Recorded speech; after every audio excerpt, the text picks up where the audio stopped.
that is so juicy.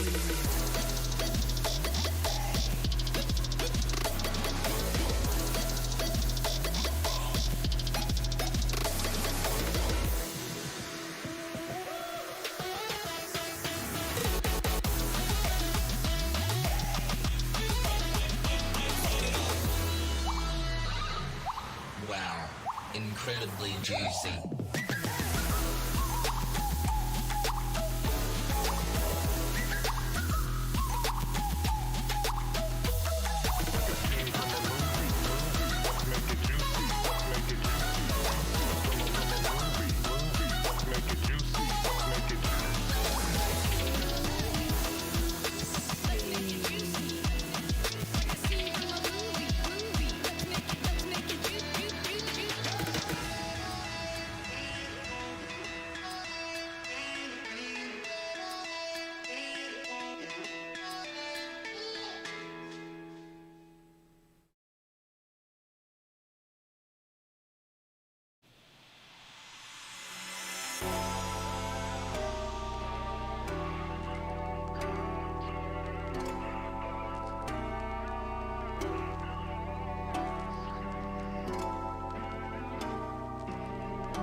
Gaming Morning Show.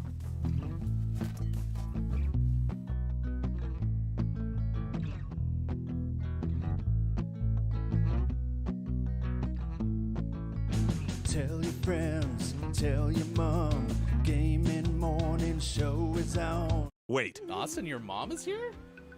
No. Why did I look over where Bob is? Austin, your mom is here? Is she over there? I sure hope not. Is she in the box? Whoa. I haven't seen her in like 2 days. Get out of here, Beelin. I just got the new marble tile installed and you'll mess up the grout. Besides, like our friend Oh Guitar Boy said, Sorry, KK. it's time for the clinically acclaimed Gaming Morning Show. Or should I say, award-winning. And we have a clip of the year, friends. It is the Lost City of D live. Glad we won. Woo! Burp, burp, burp. Kiki Low is in search of something. I need a D that works. There's the D. Searching in the universe because the D is currently broken. Gaming Morning Show won clip of the year. Oh my gosh. But don't you dare expect to put that Chris Emmy Memorial Clip of the Year trophy in this I box. probably should have prepared something more special. I'm getting the walls repainted soon. Now where to put the chandelier or the bearskin rug? Oh, and the piano, can't forget that. Maybe there is somebody in the world that can help her. Maybe somebody who sings a song. 6 to 9 a.m. Pacific. If you wanna get specific, I couldn't imagine any other place to go than to start the day with the Gaming Morning Show.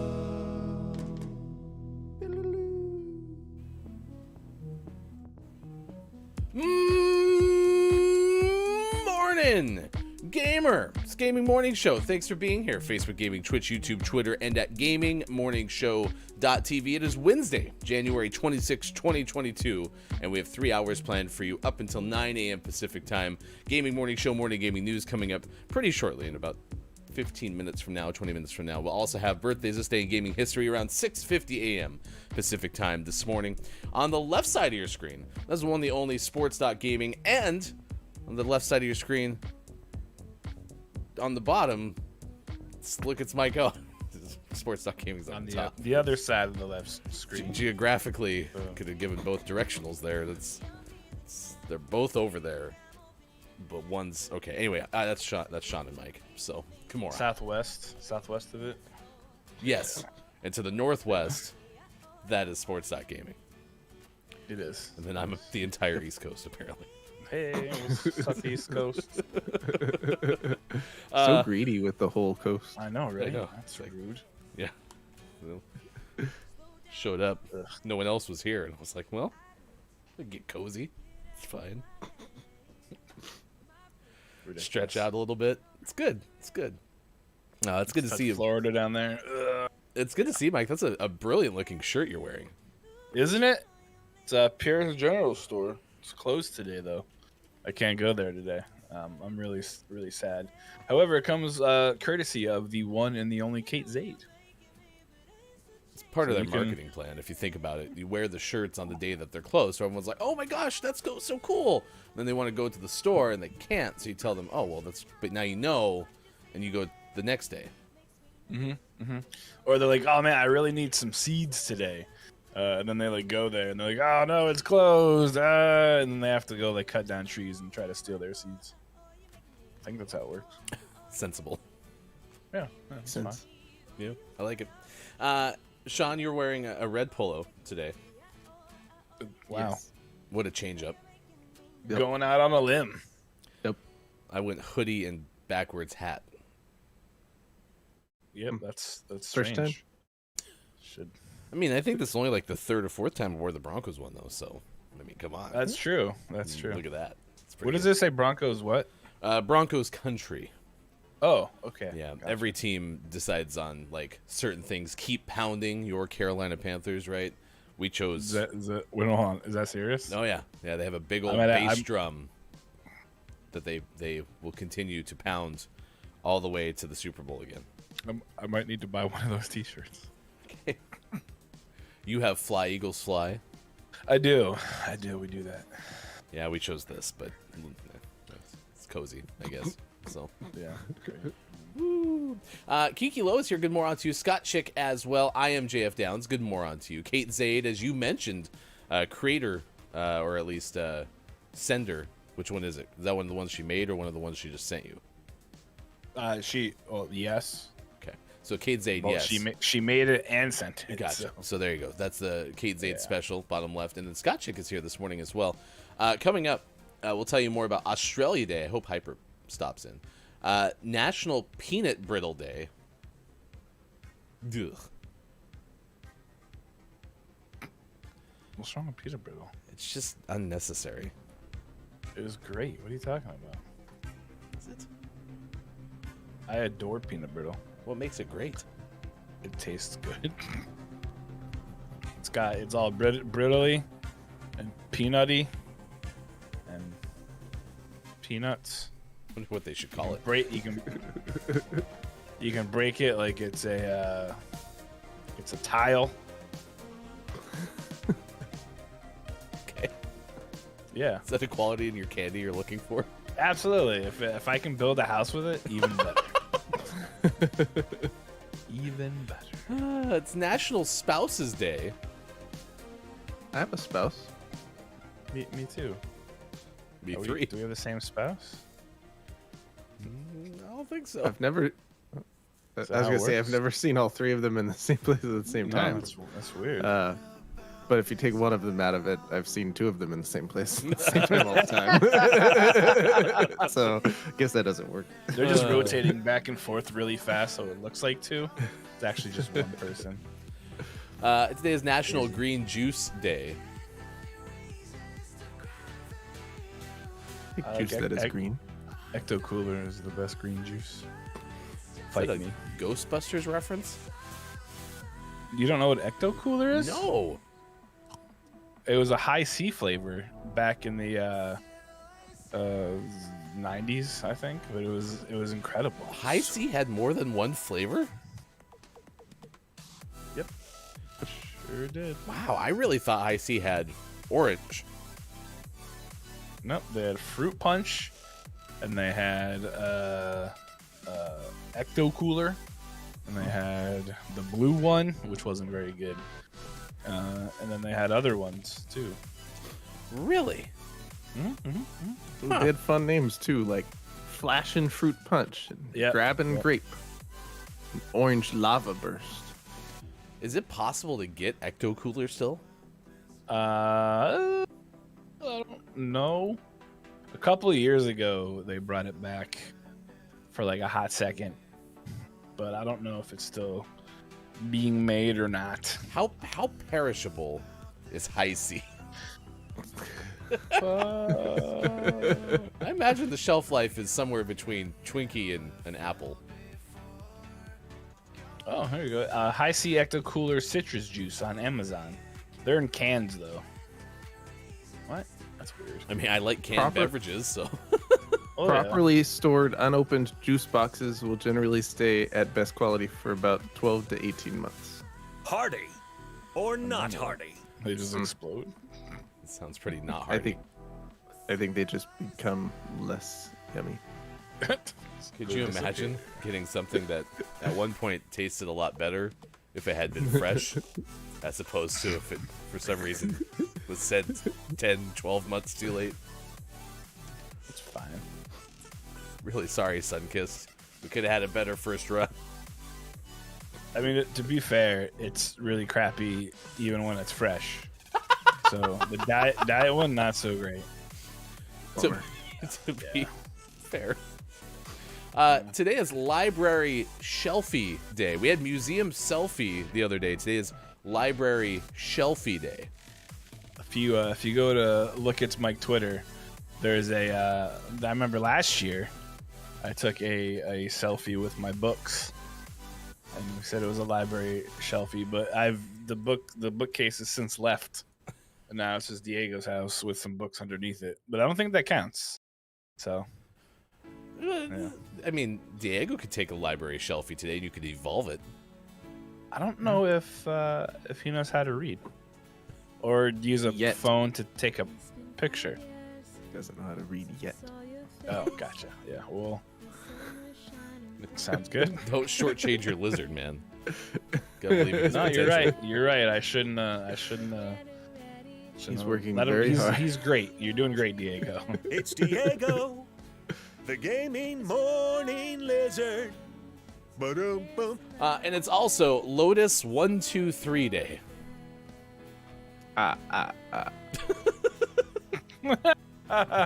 Sean, do you know what Lotus 123 is?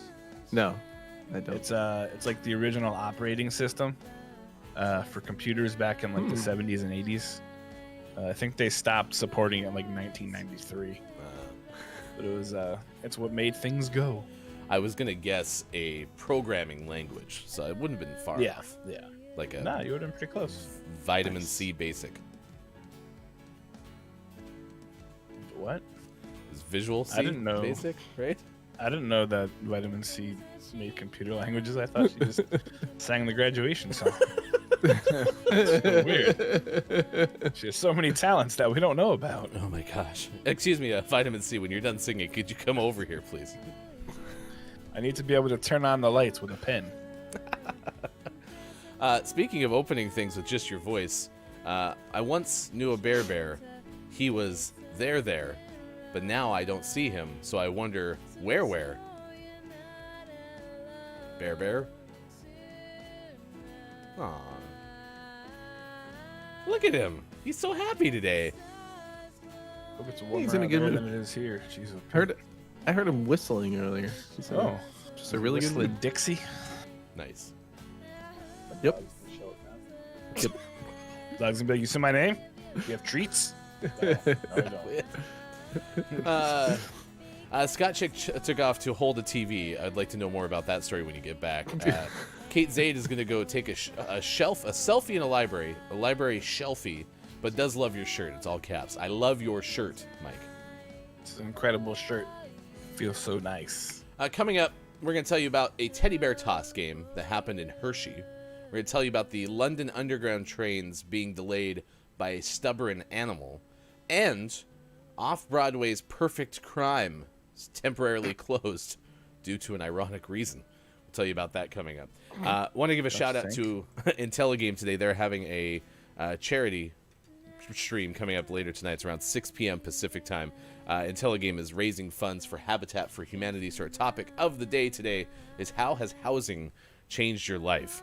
It's sometimes something that I take for granted. And so I'm curious to you, chat, if you've ever been involved in a Habitat for Humanity type thing where you're building houses for people who don't have them, if you've ever been able to continue having a roof over your head because of some sort of charity or any other means. How has housing changed your life? That is our question of the day on this edition of Gaming Morning Show.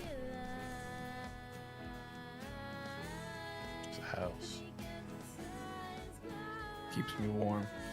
Especially on days like today. I'm gonna send out Rocket League invites. How's everyone's game doing? Just mine auto updates. So. Oh, that's cool. Yeah. Could you imagine? When you have it on the personal computing device. I think Sean's auto updates too. I don't know what's wrong with mine. I had my PlayStation on last night, recording some Far Cry, so it may have gotten that update going while I was on. Did someone say Far Cry? The last episode, episode 19. The most recent episode. It's not the last one. The most recent episode. Oh gosh, I can't believe it's over. Ryan just canceled. I was gonna say this is a rough way to tell Sean that Far Cry is being canceled. So sorry. Oof. Awkward. Bring your playbook. Coach wants to talk to you. But, it's been great. The last clip that we shared on Twitter of it, I think it was from episode 18, where you were watching the fireworks.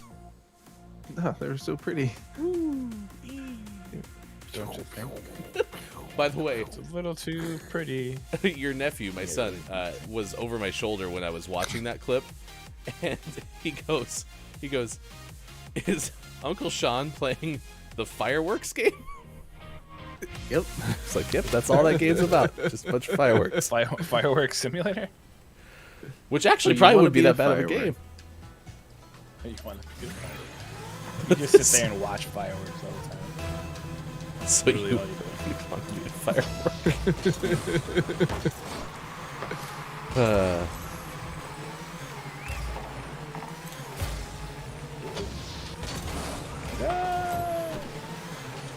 Now, as you can imagine, I mean, I think most people would say that the next statement I'm about to say is a pretty safe bet. I'm a big fan of housing. Generally? Yeah. To be honest, but I've never really been in a place where I didn't feel like I had a secure housing situation. And I know that can be, I imagine that can be a really awful place. We've been in a situation where we had to move and find a different house. So, like, weren't able to stay in the one that we were in, and so we're kind of forced to move. But we were able to find, something in the interim.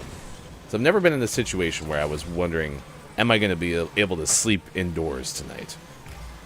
And I'm thankful for that.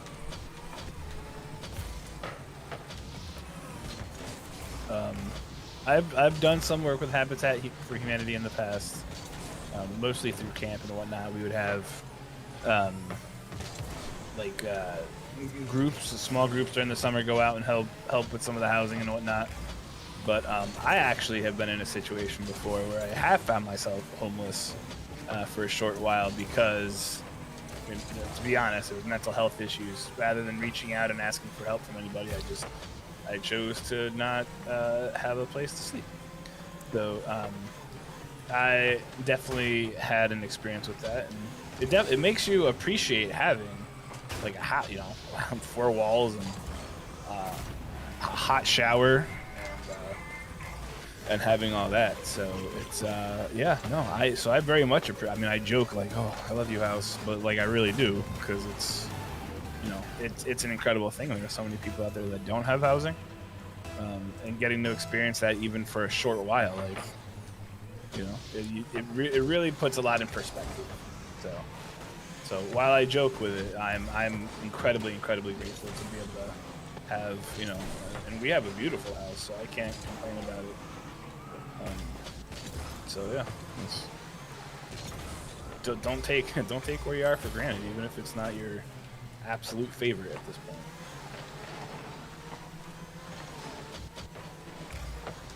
I was having this discussion with somebody else the other day about housing, and there's been plenty of people who have gone on to do, pretty cool things professionally, but in the interim, we had a whole host of rotating residents in our spare room of our 2-bedroom apartment back in the day. And that's another aspect of housing too, is like Habitat for Humanity solves a lot more, I think, severe problems where there's not a house available, as opposed to what I'm kind of discussing, which is, temporarily able to help somebody find housing when they otherwise wouldn't. But then I think of even Sean. Sean, I was sleeping in their office for 4 or 5 months while my wife and I figured out affordable housing relative to where we were. We were living in the Portland, Oregon area and wanted to continue working up there, but the housing at the time got to the point where we weren't able to afford something that we were looking for at that rate up in that area. So we were busy trying to find something more south of the Portland area. And so during the course of that process, which took about 6 months, mostly because I was hesitant to buy a house because it terrified me. I slept on a, was it like a cot that you got me? It was an air mattress, wasn't it? No, it was like I was suspended in air. Like, wasn't a... An air cot? It wasn't, an air cot. That'd be cool. Air cot. I think it was a hammock? My daughter had a day bed with a trundle bed. And we had moved the trundle bed into there. That's right. Which was way better than an air mattress. Yes. In hindsight, if Sean had thrown me on an air mattress, maybe we would have bought our house sooner. The damn trundle bed was too cost you comfortable. about 5 months. That's what I'll tell Hefty Wife now. It's like, in hindsight, think about it, that damn trundle bed was way too comfortable. I wasn't miserable enough. So, yay! We're one of life's forfeiter winners. We did it. Profiterole. Forfeiter winner. I kind of like that. I don't know how it applies. We weren't forfeiting, but we won by forfeiture. Forfeiture. Good morning, Scott Chick. Myself and my other half are starting our journey to become homeowners this year. We had a great little setup where we are, but it is time for us to have a little more space for expansion purposes. That's awesome. And Kiki says that's awesome. Said the exact same thing as Kiki. But that is pretty cool. I am wondering, though, Scott Chick, you left us and said BRB need to hold a TV. Yeah. Are you robbing somebody? Like, she's on her phone. Like, hold on 1 second. Yeah, I got this. We're good. Gotta load it into the truck. We want to know the story behind you holding onto your TV, please. That would be great. Anyway, the Intelligame charity event's coming up tonight, 6 p.m. Housing is an issue all over the country, writes Wallstormer, who's the host of Intelligame, founder of Intelligame. It's a really significant one in the Portland, Oregon area. Habitat for Humanity helps people with housing issues by building homes and helping people find solutions for housing in their area. I'm glad to get a chance to help raise some funds for them and hope that you'll come by, writes Wallstormer. Because it's a fundraiser with soft giving, there will be some special prizes for folks who donate during the fundraiser. Find out more details at twitch.tv/Intelligame. All right, it's now 6:26 on the West Coast. It is 9:26 out on the East Coast, 2:27 for those watching GMS in the UK. And it's time to get the news. Time to be informed. Video game headlines time. Here's hashtag video game expert Sean. Good morning. It is Wednesday, January 20. Is it a 6? 26th? 2022? Man, why is it so blurry today? This is your Gaming Morning Show morning gaming news. We got an update on the Activision Blizzard union situation. Yesterday we talked about how Activision Blizzard and Raven Software, they were like, oh, the strike's over. All you people that are unionizing, how about all of you split up? And then today we learned that Activision Blizzard won't voluntarily recognize new Raven Software union. So that's a bummer. This is from Wesley LeBlanc of Game Informer. Raven asked Activision Blizzard for recognition by January 25th. That was yesterday. And hours after the deadline, an Activision Blizzard spokesperson sent the following statement to Game Informer. Oh, it's real long, but we'll read part of it. At Activision Blizzard, we deeply respect the rights of all employees to make their own decisions about whether or not to join a union. We carefully reviewed and considered the CWA initial request last week and tried to find a mutually acceptable solution with the CWA that would have led to an expedited election process. Unfortunately, the parties could not reach an agreement. We expect that the union will be moving forward with the filling of a petition to the NLRB for an election. If filed, the company will respond formally to that petition promptly. The most important thing to the company is that each eligible employee has the opportunity to have their voice heard and their individual vote counted. And we think all employees at Raven should have a say in this decision. That sure sounds like a lot of... no, we don't want to do it. We found more hoops for you to jump through instead. Arturo says hi. I was thinking as you were reading, this goes back to yesterday too. It's wishful thinking, admittedly wishful thinking, but wouldn't it be just really cool if they had just said, absolutely, we're on board? That just would have been really cool. Yep. Sure could have been. And as Caleb says, guess I won't be voluntarily recognizing any Activision Blizzard games in the near future. Well, yesterday I was watching Kim Chica go from about to play a game to discussing the best Pixar movies. And Ants, believe it or not, came up because of the Bugs Life thing. I mean, it can't be a worse movie than Ants. And by the way, Ants was far more popular on Kim Chica's stream than it was with ours, so I guess that says something. But we talked about how Bugs Life, in like the current moment, if you think about it, it's a pretty good commentary on workers' rights, right? And so you see what's going on with Activision Blizzard and the powers of unions, power of union.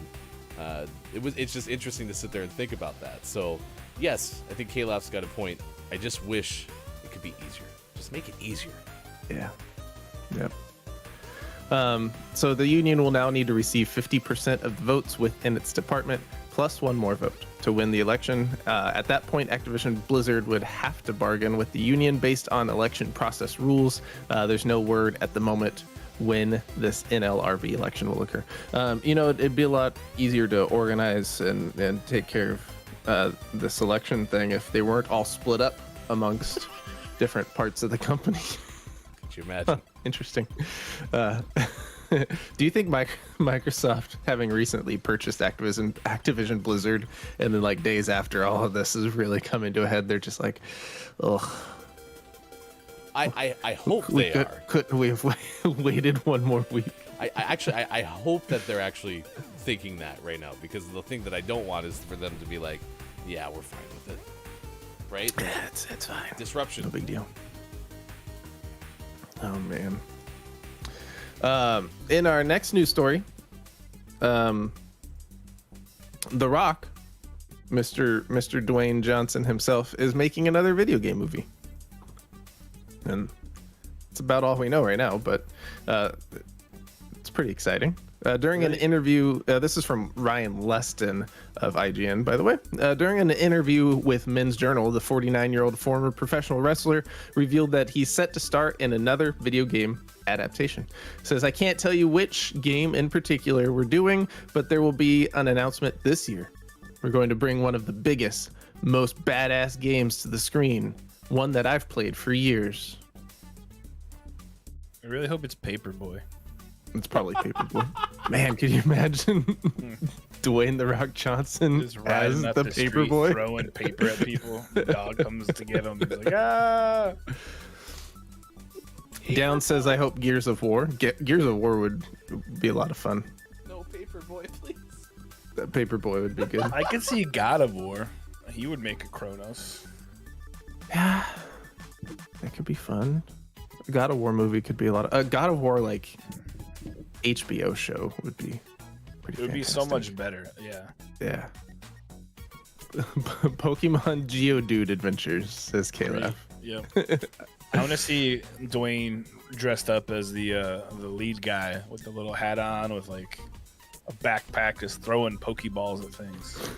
Maybe it's a movie adaptation of Kena Bridge of Spirits, and Dwayne is playing the main character from Kena.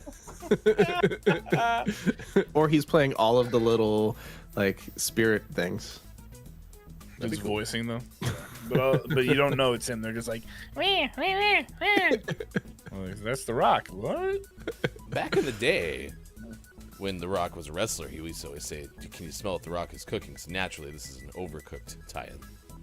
Oh yes. Or cooking simulator. Maybe that's his favorite game. He's like, yeah, we're gonna make a cooking simulator game. Like, what is that? Huh? Perfect. It would be great. In our last news story of the day, Apex Legends, a small indie title that you probably never heard of, is giving away Legends in February. This is from Joshua Rivera of Polygon. February. If you log in during February, you can unlock 3 characters. 2022 marks the 3rd anniversary of Apex Legends, Respawn Entertainment's high-octane, free-to-play, and extremely fun battle royale set in the Titanfall universe. This means it's a teenager in live service game years. I didn't realize. This is news to me. Yeah, Apex Legend. It's a teenager in live service game years. So dog years is every 7 years is 1. Uh-huh. Yeah. This means, it's close to the same thing. No, a little bit less. Yep. A little less, yeah. Yeah. Interesting. It's still full of unpredictable potential, but also easing into the kind of game it wants to be as a grown-up. Introducing more characters, more lore, and at an impressively steady clip. So on February 8th, Apex Legends will kick off its 3-year anniversary event with 3 weeks of giveaways. Breaking down as follows. Week number 1. You can feel the speed in week 1 by permanently unlocking Octane plus 3 thematic packs. In week number 2, starting on February 15th, get charged in week 2 by permanently unlocking Watson plus 3 thematic packs. And in week 3, starting on February 22nd, take to the skies in week 3 by permanently unlocking Valkyrie plus 3 thematic packs and 1 legendary pack. Yes, Ryan. Hefty Goof, day 1 Apex Legends player. Let's say theoretically I already spent all the money on this game that took to unlock these legends. Will they give me like a rebate? They address that here in the article, and they say, too bad. Get wrecked, noob. No. Yeah. Thank you. They should have unlocked some of the crappier ones that people don't spend money on. This is perfect for someone like me who doesn't have anyone unlocked because they never play. Great. It's brilliant because I'll probably log in during at least part of each of one of these 3 weeks to unlock different characters. I may not play, but I'll turn the game on. To be honest, that actually is probably true. Maybe that's a good idea. Is for those who downloaded it but haven't been in a while, maybe this will get them back in the. Honestly, that's pretty smart. It's pretty smart. They did a good job. And always last but not least, we finish off today's Gaming Morning Show Morning Gaming News with the world-renowned segment within a segment where we take a look at what is out today. Like Elastomania Remastered, out on the PlayStation 5, PlayStation 4, Xbox Series X, Xbox Series S, Xbox One, and Switch. Summertime Madness is out on Xbox One. Gav Gav Odyssey is out on Xbox One and PC. Pop Slinger is out on Switch. Froggy Crossing is out on Twitch. And for the most prestigious award in video game focused morning shows, your favorite segment within a segment within a segment, today's name of the morning goes to Cake Invaders. Out on PlayStation 5, PlayStation 4, Xbox Series X, Xbox Series S, Xbox One, and Switch. I'm sorry, what? Don't invade my cake. Switch. Well, good thing is they're not invading vanilla. Don't want anything to do with that kind of cake. Gross. Or funfetti. Vanilla, a waste of calories. Gross. Well, congratulations to Cake Invaders, out for a variety of machines. That is our name of the morning. It becomes eligible now for January Name of the Month consideration. And this is a really different way to close out the news. It's 6:38 right now. We usually talk about how a name of the morning can become a name of the month, and then we all laugh and like, haha, yeah, sure, like there's ever going to be a name of the month. But you know what? Our Name of the Month giveaway is going on. In fact, it's a big one because we did take so long to give you an opportunity to win old ones that it's a Fulfillment Appreciation Name of the Month giveaway. It's happening starting yesterday all the way till February 2nd. And then on February 3rd, we are going to announce the winners of over $60 in a backlog of Name of the Month giveaway. Nice. Games. So, every single day between now and basically the 2nd, we're going to name our Name of the Month for prior months. So, it's like we're getting in a time machine all together. And it's fun, right? Mm-hmm. We're a hot tub time machine. We're having a get good in my tub upstairs. we're having a good time, right? Mm-hmm. Who is? All of us together. Oh yeah! Look at how much fun we're having. Yay! So, at 7:55 a.m. today, we're going to announce our Name of the Month for July 2021. For some point in the past. It really does kind of pain me to say it. I just want to point that out. It hurts. Let me explain this to everybody though. So the reason that we had to it took so long, right? Is because Ryan, you guys don't know this. Ryan's a video game programmer. So we decided not to buy the games. He just created them himself. So it looks exactly the same though. It's pretty uncanny. Wait, are you saying I recreated all of the games? Yep, sure did. It was incredible. What coding language did I write them in? Obviously, Lotus 123. No, sorry, I'm a vitamin C++ person, so get wrecked. Top of the Moron to you, Drew Mega. Top of the Moron. So if you haven't followed us already, please do so by going to twitter.com/GamingMorningShow.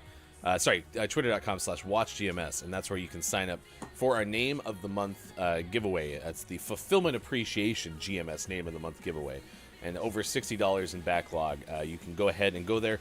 Just follow us, like that tweet that's pinned to our profile, and then share your favorite game using hashtag GMS giveaway. It's actually been really cool because we've already seen a bunch of people enter and share some of their favorite games and why they were meaningful to them, and that was something that we definitely intended, which is why we have the backlog. Yep. Right? Yep. Thank you. We're all on the same page. You are a genius. Drew Mega, good morning to you, says HTML. Ooh, we could write them in Flash. Top of the Moron. Have the same Resurrect that good old Flash stuff. I'll have the same staying power as a high C juice box. Ecto Cooler. Oh, actually, you mentioned Drew Mega said with some Macromedia Flash thrown in. Yep. Absolutely. That'll never I love go away. macromedia and cheese. So good. Macromedia and cheese. my favorite quick dinner. Let's go to Hershey, Pennsylvania. This is a place where you can go, and right next to the Hershey Chocolate Factory, there's a really cool brewery. I've never been to the chocolate factory, but the brewery right there is pretty legit. You could also go to a hockey game, according to Alec Garrity of New York Post. That's true. There's the Hershey Chocolate Bears or something. Chocolate Moose. There's a chocolate something. However, what they did, though, was Hershey, the American Hockey League affiliate for the NHL's Washington Capitals, hosted its annual teddy bear toss game on Saturday night. The well-equipped fans entered the Giant Center with full garbage bags containing the plush animals and eagerly waited. The highly anticipated promotion is when fans throw and donate stuffed animals onto the ice following Hershey's first goal. Bears forward Axel Johnson Fjalby opened the scoring and the floodgates in the first period. Thousands of animals, stuffed animals, sailed over the glass and blanketed the ice to commemorate the spectacle. Sweet cuddly mayhem, Bears broadcast announcer Zach Fish said. It's teddy bear toss time, the team announced. 52,341, I'm assuming this is supposed to say stuffed, but it says studded animals were collected, setting a new world record. Hershey smashed its own previous record of 45,650 toys, which was set in 2019. The Teddy Bear Toss games were not held in 2020 and 2021. Due to the COVID-19 pandemic, there wasn't a limit placed on the number of stuffed animals fans could bring into the game. Each animal collected is donated across 25 organizations and charities in the Hershey community.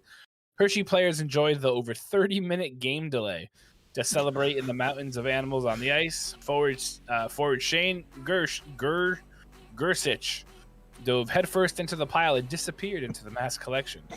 The teddy bear toss was the prelude to Hershey celebrations. Johnson Fjalby netted a hat trick, and the Bears defeated the Hartford Wolfpack 5-0. So you said studded. My brain, They're all winter bears. that's even more innocent than my brain, which is like, Mom, why does my teddy bear have to go out to stud? Where did other teddy bears come from? Oh my gosh. See, I was just thinking like bears with all these like little like things on them that would like hit you. Like, you get hit with it and you kind of get passed out. Like studded tires. Yeah, sure, yeah. Wintertime bears. Drew Mega said, Lamal, studded. That sounds like a completely different type of toss. Oh. Well, I mean, after all, my teddy bear did win numerous teddy bear competitions, so I'd like to stud it so that I can make more money off of it. Did you ever go to the teddy bear picnic? Oh, yeah. There's a little bit of Oh, yeah. lag going on here. Also, for what it's worth, you mentioned that the building was the Giant Center, but it was shortly followed by garbage bags, and my brain put together those two things to find out that the Hershey hockey team plays at the Garbage Center. I mean, if we're honest. What? Giant food is pretty awful. Oh, it's a food. I thought you meant the actual arena was. Ugh. It's a supermarket. No, I mean the arena I'm sure is fine. Yeah, it's Pennsylvania, so they really like building things and then letting it go and fall into disrepair, and then they take the Atlanta Braves method of stadiums. But that brewery, I'm telling you, check it out. It's good. Nice pass. We look like pros right there. Yep, I was ready. Top of the moron to you, Savvy Queen. It's good to see you. Good moron. We are asking the question. Our good friends over at Intelligame are doing a charity event tonight for Habitat for Humanity. It starts around 6 p.m. Pacific time. So we're asking you, how has housing changed your life?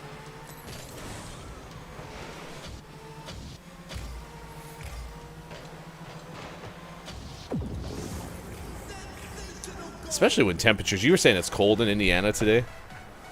Right now, it is 2 degrees with a wind chill of -9. When we got up this morning, the air temperature was -2 with a wind chill of -12. Wow.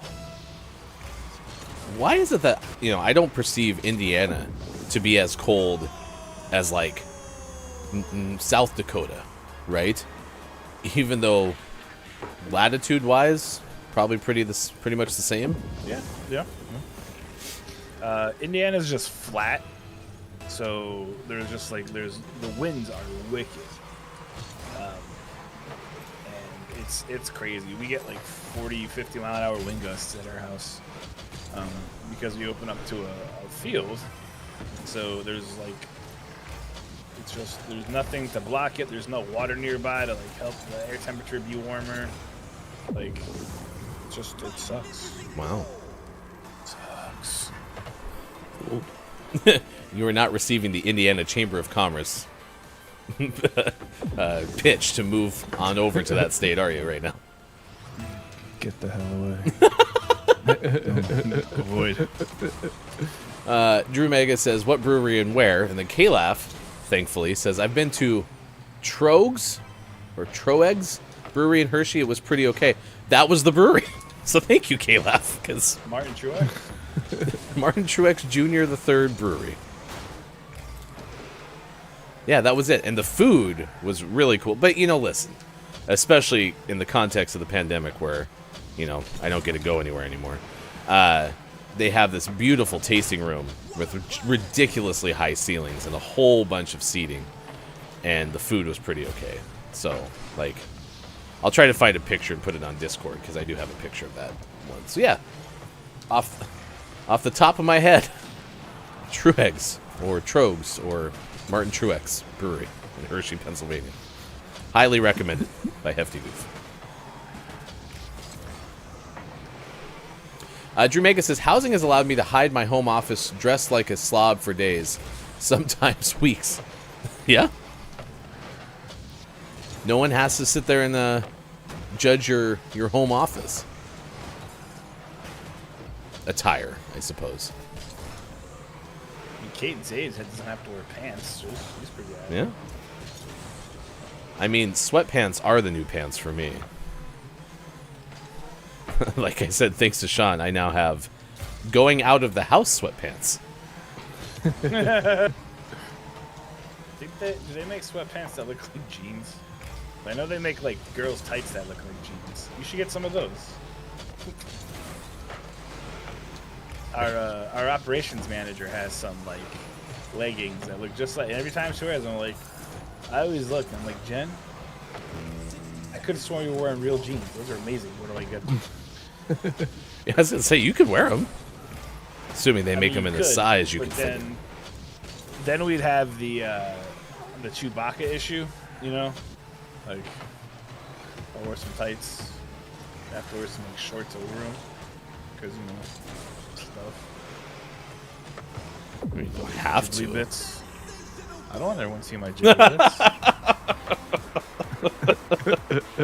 Oh my gosh, if you've never heard the Chewbacca at prom story, the jogging shorts, we should bring that one back next hour. We should bring that one back. You guys have to search through the VODs. Good luck, suckers. It's such a good story. Apparently my first pronunciation, Troegs. Gray beers, that was the right one. So there you go, Troegs. Hefty Goof is a fan. Drew Mega says, one of my favorite beers is Yingling, and being Canadian, I can only get it when I visit the U.S. I'd love to visit their brewery. I think they have one in Pennsylvania. They do. It's the oldest beer in the U.S. Unrelated, Caleb says, oldest brewery in America. Out of Pottsville, Pennsylvania. I've been to the brewery before. Oh, I just shot at Argo. That was a hell of a shot. That was a really good shot. That was good. I was practicing. I knew Sean was. Yes. I saw you kind of you broke away from them, so I was about to leave the goal. I'm glad I didn't. Sean hasn't been challenged enough in goal in this game, so Mike just wanted to make sure he was limber. So keep him on his toes. Yeah. It's now 6:51 West Coast time, 9:51 out east, 2:51 for those watching in the UK. Thanks for being here. I am Hefty Goof. That is Sean and Mike on the left side of the screen. Yeah, I had Yingling when I took my fun little 7 baseball parks in 8 days trip. I think we were in Citizens Bank Field. Isn't that Philadelphia's? Citizens Bank Park. But yeah. Either way. And they had a good amount of Yingling. So for a while, you couldn't get Yingling like west of Pennsylvania, and then it expanded into Ohio a little bit. And like we didn't get it in Indiana until about 4 or 5 years ago. And like it was the best day. That's my favorite beer. It was the best day ever. Nice. Like, yes, finally I can drink something other than Miller High Life. Happy Australia Day, National Peanut Brittle Day, National Spouses Day, National Green Juice Day, Library Shelfie Day, and Lotus 123 Day. We have a story of trains delayed in London because of an animal, and an off-Broadway production halted because of an ironic reason. That's all coming up. Tonight, 4:45 p.m. Pacific Time is GMS After Dark. With Look, it's Mike O. Mike, who is our guest tonight? So tonight we had to pull a little bit of an audible, but it's a great one. I am super excited. The one, the only, the incomparable Kate Zaid is going to stop by, and we're going to talk about the prowess of her cosplay gallbladder. So, that's where, I mean, Sean gets his knowledge from his pancreas, right? From what Pretty kidney sure she gets- does Sean's gaming knowledge originate? And Kate Zaid gets all of her creativity from her gallbladder, I'm assuming. I mean, every time she always says she has like gallbladder attacks, and then she shows some like amazing things she created. So I'm pretty sure they're like synonymous, you know? Checks out. Yeah. I don't know if she understands. Maybe we'll go over that tonight. Maybe she doesn't get it. She thinks it's like because of what she's eating. I think it's just the creativity that shoots out. You know, she's like, this hurts. I have to lay down. And then she's like, ooh, let's make things. And you're like, oh, well, there you go. See? The gallbladder is giving birth to good ideas.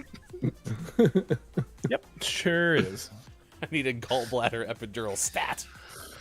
Correction. And Sean's gaming knowledge actually originates from his pancreas, not his and then kidneys. we're also gonna do a fun little thing afterwards where we involving the characters from Stardew. Fun. It'll be fun. That is tonight, 4:45 p.m. Pacific Time, and you can find Kate Zaid streaming on Twitch tonight at 3 p.m. Pacific Time, so leading in straight to a GMS After Dark. Let's do birthdays this day in gaming history. If you have a birthday to celebrate with us, please let us know, because we would love to celebrate with you. Today, actor David Strathairn. That's probably right. Strathairn turned 73 years old today. I love Jason Statham. He's great. Strathairn. I mean, I've seen this person in something. I bet they've done movies. Yep. He looks familiar. He recently appeared in the film Nightmare Alley. Maybe that's where you saw him. He's been in like he's been in like a bazillion movies, and like if you'd be like, oh, there's the guy. But it's not, you know, you're like, what movie was he in? Yeah, kind of like Staniel or TV shows. Tucci was before I realized who Staniel Tucci was. Now, correct. It's Daniel Strathairn. Actor and sportscaster Bob Uecker turns 87 today. I love his listed as actor. Oh, you're so funny, Bob. Serrano's gonna need a racket up his ass to catch that one. It's out of here. Oh, he was so good in this. That's Major League. It's a good show. Good flick. If you haven't seen it, go watch it now. Take over for me. I'm out of here. Okay. Actress Ellen DeGeneres turned 64 today. Cool. NHL legend Wayne Gretzky of your New York Rangers turned 61. The great one. He has a freeway in Edmonton that was renamed after him. It's renamed Wayne Gretzky Drive. This is how long Wayne Gretzky was at being good at hockey. Is by the time I knew Wayne Gretzky was a big deal, he was playing for the Los Angeles Kings. And he had kind of won a whole bunch of Stanley Cups for the Edmonton Oilers for like a decade before that. So, yep. Yeah. There is a great 30 for 32. Like, when Wayne Gretzky got traded to the Kings, it was like Canada lost a national treasure. It's like they lined up a bunch of mooses and just studded them. No confirmation whether or not Nick Cage was present, so... National treasure. Choir master, maybe a first ever, Kirk Franklin turns 52 today. Choir master. Yeah, American choir That's director, incredible. gospel singer, He's great. dancer, songwriter, and author. Led the urban contemporary gospel choirs such as the Family, God's Property, and One Nation Crew, and has won 16 Grammy Awards. Kirk Franklin. He's crazy. Is He's exciting. Is a choir master like the conductor of a choir? Yes. He's like the front man. But he also then turns around and like Kirk Franklin's. Yeah. But like, are they in the front row of the choir, or are they like standing in front of the choir? They're standing in front of the choir. Yeah. Thank you. They master the choir. NBA's as opposed to baiting. Vince Carter is 45 today. The ageist one. He just retired, didn't he? Like a year ago. I think this is the second NBA season in which he has not been part. He was incredible because when he was like super flashy, dunky, crazy man, and then later on in his career, he fell back to like defensive guru and 3-point shooter. What? It's crazy. Yeah, he had 2 careers. He did. Yeah. And he kept both going really well. It's incredible. Actress Sarah Rue turns 44 today. Sarah Rue. Wow. Our first TV show she appeared on was Grand back in 1990. Good gravy. She's been active for a while. Would have been about 14 then. Math. Crazy. Pro wrestler Sasha Banks turns 30 today. Yep, her cousin Snoop Dogg. They're going to be part of the halftime show. Not Sasha Banks, Snoop Dogg. Yeah, no. Maybe, who knows? I don't know. She Super might show Bowl up. halftime show. Drew Mega says the great one in all caps. Gretzky has a great distillery in Niagara Falls in Ontario, Canada that has an outdoor bar and small rink. Of course it does. That's cool. Wayne Gretzky is a born Canadian, whereas Vince Carter, I think, just played in Canada for a long time, but was nicknamed AKA Air Canada, as Drew Mega points out. So there you go. Born on the same day. Wayne Gretzky and Vince Carter. Oh, man. The great ones? What? I think he's like an honorary Canadian. Yeah, the only thing he didn't do was win a championship up there, but they eventually got That's true. That wasn't really his fault, though. he tried. He tried. The one thing I do remember, though, is he got a lot of crap We've got a drummer birthday. during the playoffs for going back to North Carolina to get his degree. He missed the playoff game. There was a lot of stuff about that. It's Corky Lang's birthday of Mountain. Corky is 74. Of Mountain? It's also of Mountain. Okay. Thank you. Yep. It's also Chris Hesse's birthday of Hoobastank. Chris is 48. Good band name. Hoobastank. Doesn't mean anything. Not that I know of. I remember once members of the band jokingly saying that Hoobastank is the H of Jesus H Christ. That Jesus' middle name is Hoobastank. Gotcha. But I don't know if it has an actual meaning or not. Look at this up. Any other birthdays tickle your fans? It's Abner Doubleday's historic birthday. Baseball inventor. Abner Doubleplay. Double play.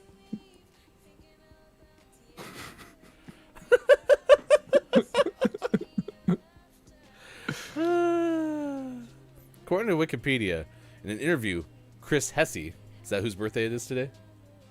Yeah. Okay. Explained that the band's name originated from Rob's, Doug Robb, vocalist Doug Robb, mispronunciation of a German street name. Nice. I like how like they could have kept that going forever. Just like, what's your name about? They could have had a different story every single time. Every time. Yeah. Hooba. Drew Mega says, Vince's love-hate here in Toronto. I'm on the side of loved him as a Raptor. Were you upset with him for going back to North Carolina? You said he did that during the playoffs? Yep. Wow. Yep. It was like game like 2 or 3. And people were like up in arms. Just to get his degree, like the walk part, like the ceremony? Mm-hmm. Ah, gotcha. Yeah, but he said like he worked really hard for it and he wasn't about to miss it. Sure. So I get that. I give him props for that. Yeah. Absolutely. This day in gaming history, we have one from before 1995. So Sean gets to play lawsuit or not lawsuit. Not a lawsuit. Ding! All right, that's locked in according to Bob. 1987, in Japan, Enix releases Dragon Quest II for the Famicom. Correct. Not a lawsuit. Nice. 1999, Konami put out Castlevania 64 for Nintendo 64, and then 2010, Electronic Arts releases Mass Effect 2 for the Xbox 360. Man, Mass Effect 2 has been released a couple of times then, because I swear we just talked about it. Had it like a gaming anniversary the other day. So Yeah, I don't remember. Was it Mass Effect 2 or was it just Mass I Effect? thought it was Mass Effect 2, but I could be wrong. Yeah, I have no idea. Okay. Well, there you go. Next hour, excited to give you a top 10 list. That list is under secret list probation. So it's gonna happen. You can't see me. I see you. Nuh-uh.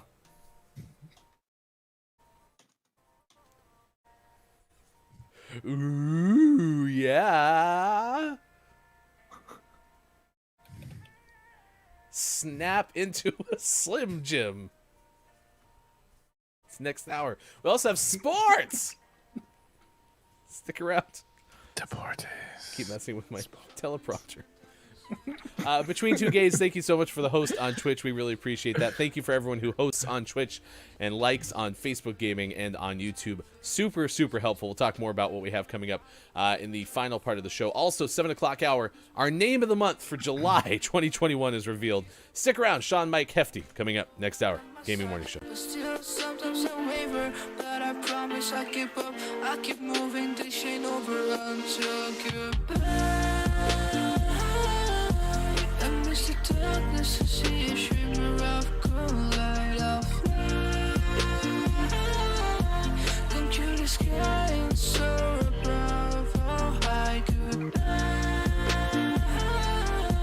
I miss the darkness, I see a shimmer of cold light of fly. Don't you the sky and soar above, oh high. I hope you're ready for bars. Lost direction and I got no polestar. Was fighting alone, yeah, I got these scars. Was going to episode, darkness game over. Nah, not over. I was high with bad emotions. Now it's time for me to get sober. Yeah, I failed and fell down many times. Not ashamed of it, not gonna cover. In life you gotta take the step. Walk the right path, follow your map. Sometimes strangers might be friends and friends might be a trap. All you need to do is keep moving and follow your path. Amidst the darkness, I see a shimmer of cold light of light.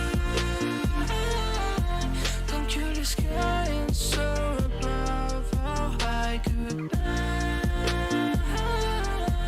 Amidst the darkness, I see a shimmer of cold light of light.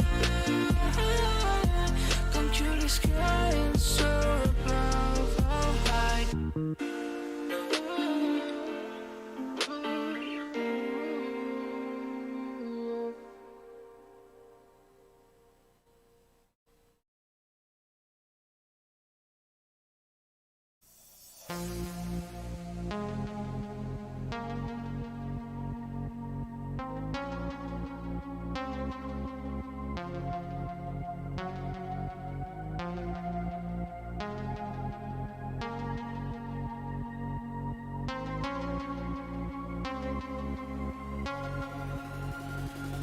Explode me, explode me, give it all to me, give it all to me.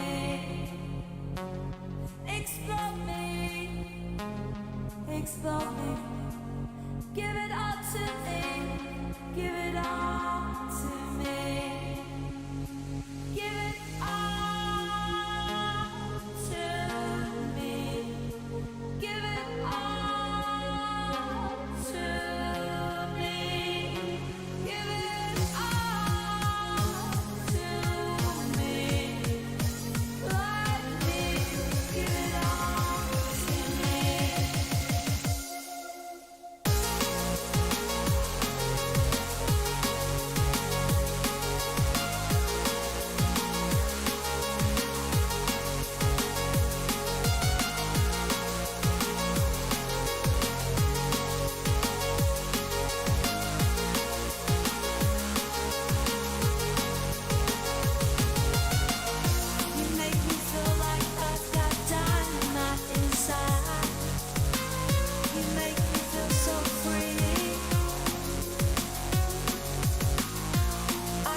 Me. I'm Mike. Ladies and gentlemen, for the first time anywhere, by things, it's Ryan, Hefty Goof, Sean, Look It's Mike. No, Sean is Sports.Gaming. And I am Look It's Mike O. We are your performers of the Mad Libs, the Puppet Pals. Not everyone's on screen, so Ryan's gonna fix that. Don't worry. Chaos. No, everything's fine. This is exactly how this was supposed to go. What the hell is that? Keep singing the song. Keep singing the song. What is that? Keep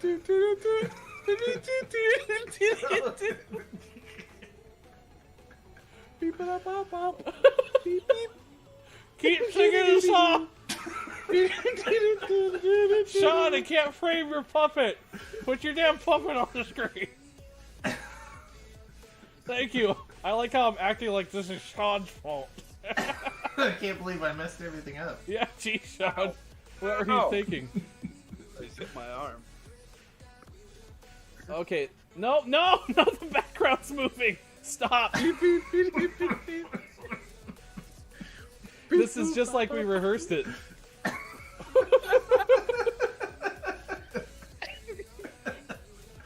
Yeah, we did it, chat. Woo! We're all on the screen together. Keep saying.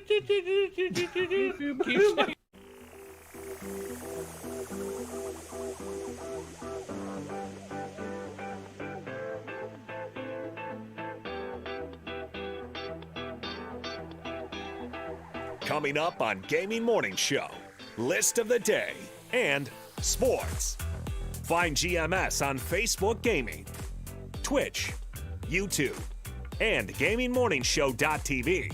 And follow us on Twitter at WatchGMS, at HeftyGoof, at Sports.Gaming, and at Look It's Mike O. It's all coming up on Gaming Morning Show. Time for hour number 2. Right now. Morning, gamer. Gaming Morning Show continues. It is Wednesday, January 26, 2022, and we are prepping a hot off the presses list of the day for you. This thing is going to be so amazing, you'll never ever believe what it's going to be about. We'll also tell you a story of a swan that did something that affected transportation in a major metropolitan area. As one does. Swans are evil. Stop looking at me, Swan. Stop looking at me, Swan. Yeah, gosh. Bear is here. That is Sports.Gaming getting settled in the seat on the top left, the northwest of your screen. The southwest, that is Look It's Mike O. It's good to see you, buddy. And I'm the East Coast, Hefty Goof. It's a coast of size. If you like cleaning yourself, you can get Dr. Squatch soap. Does anyone have my Dr. Squatch soap? Mike O sure does. I am holding cedar citrus that I have been taking to my shower, using, and then bringing back out to the studio and putting it in its seemingly unopened box. Doubt it. I have doubts. Yeah, I too have doubts. The back of this box is ridiculously damp, but the front looks impeccable. Prove it. Tell us more, Mike. Why are you doing that? They also make deodorant. Look, they have this Bayrum deodorant that would make a lot more sense to be in my bathroom, but it's here on my desk, and when I come downstairs, I put my deodorant on at my desk, because who wouldn't do that, right? If you go to Dr. Squatch and buy stuff, you can use these 2 codes to save 10% off your first purchase of $20 or more. Type in DiscBrick10 to save 10% off your first subscription. Type in DiscSquatch10. And one day, they will be on my website with other things you can do to save money on them. But websites, you know. Such They're as? great though. They smell. they're incredible. You can get there's some shampoo. I think that's back there too. On Ryan's desk, there's you can get shampoo and conditioner. You get deodorant. And they make candles. So I actually might buy some bay rum candles because that smells nice. Like it. I like it. Zesty. It helps Maiko, and you can get clean. Dr. Squatch soap. Use Discbrick 10 at checkout on your purchase, or Disc Squatch 10 for your subscription. And Look, It's Maiko is streaming on Twitch as well. Do you have a plan for another stream? Well, I stream tonight, obviously, on GMS After Dark, and then I'll be back on Friday to do some probably some Minecrafting. So GMS After Dark is on our platform, and then you can see Look, It's Maiko streaming at twitch.tv/LookIt'sMaiko on Friday. On my platform. And that is available Minecraft-wise on our Discord. We have a Minecraft server, so check that out. What? Today is Peanut Brittle Day, so let's talk about Australia. Here are 10 interesting facts that may surprise you. They definitely surprised me because, well, I don't know a lot about Australia. Good day, mate. Throw another shrimp on the Barbie. So I'll have that coming your way in about 10 minutes. Good day, mate. Do they play any musical instruments in Australia? Whoa, whoa, whoa, whoa, whoa. Yeah. I love how you do when you didgeridoo, Maiko. Bob's a big fan of your didgeridoo. That's what she said. Whoa, whoa, whoa, whoa, That's good. Whoa. Someone check his oil, quick. Is the alternator working? Thanks a lot, Mike. Gotcha, Bob. Tonight around 6 o'clock p.m. Pacific time over on Intelligame on Twitch, there is a fundraiser for Habitat for Humanity. So we are asking you, how has housing changed your life? Sounds like the three of us, by and large, have been in pretty good housing situations over the course of our lives, so that's not the case for everybody.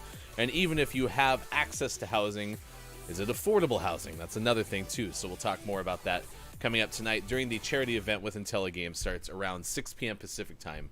Please, please go give Intelligame a follow.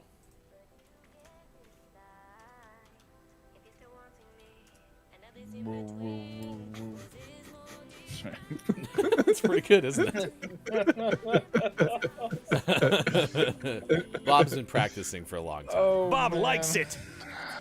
So, how was everyone's evenings? It was exhausting. Oh no! Well, not the evening, but by the time the evening got around, I was exhausted. Yesterday was my first day back at work since being ill, and it was also the first day getting up to do the show and then having to do things afterwards since being sick, and so I was quite tired by the end of the day. I can imagine. Well, we are happy you're back. Sean's household got hit with COVID. By and large, everyone doing pretty okay? Yeah, seems like everyone's good. My wife has a cough that's lingering around pretty bad, so she's not back at work yet. But she got some meds to help try to get that to go away. Nice. Stop staring at me, COVID. I'm very bad at communicating with my family. And so my daughter, who has it, was FaceTiming with her cousin, my sister's daughter. And it dawned on me in that moment, please keep in mind that this is at least over a week since we first found out that COVID was, hitting our household. It dawned on me in that moment that my niece would likely tell my sister that, hey, Ryan's household has COVID. And I was like, oh, I probably should tell my family. And then literally yesterday, my father texted me and said, so, how you holding up with COVID? So I called him. It's gone. It's fine. Called him and told him, yeah, by the way, we have it. So I would like to point out and emphasize that this whole little circle of communication started because my niece was talking to my daughter. Okay. So then I decided to call my mother because my parents are not together. And I informed my mother of it. She's like, oh, okay. Yeah, your sister has it too. Good. Wow. You guys are great at this. And so, after indirectly finding out from my daughter to her daughter, I went full circle and brought it back and said, hey, how you holding up with COVID? And the circle was complete. The circle of communication.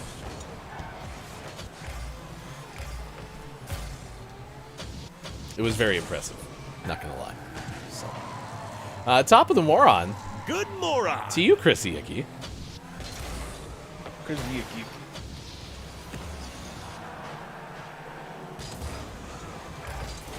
Oh, I was waiting for that guy.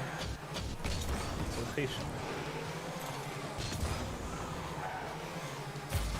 Happy Wednesday. Welcome to the midweek. This is Mike's first show of the week. Sean's back after all of last week being out.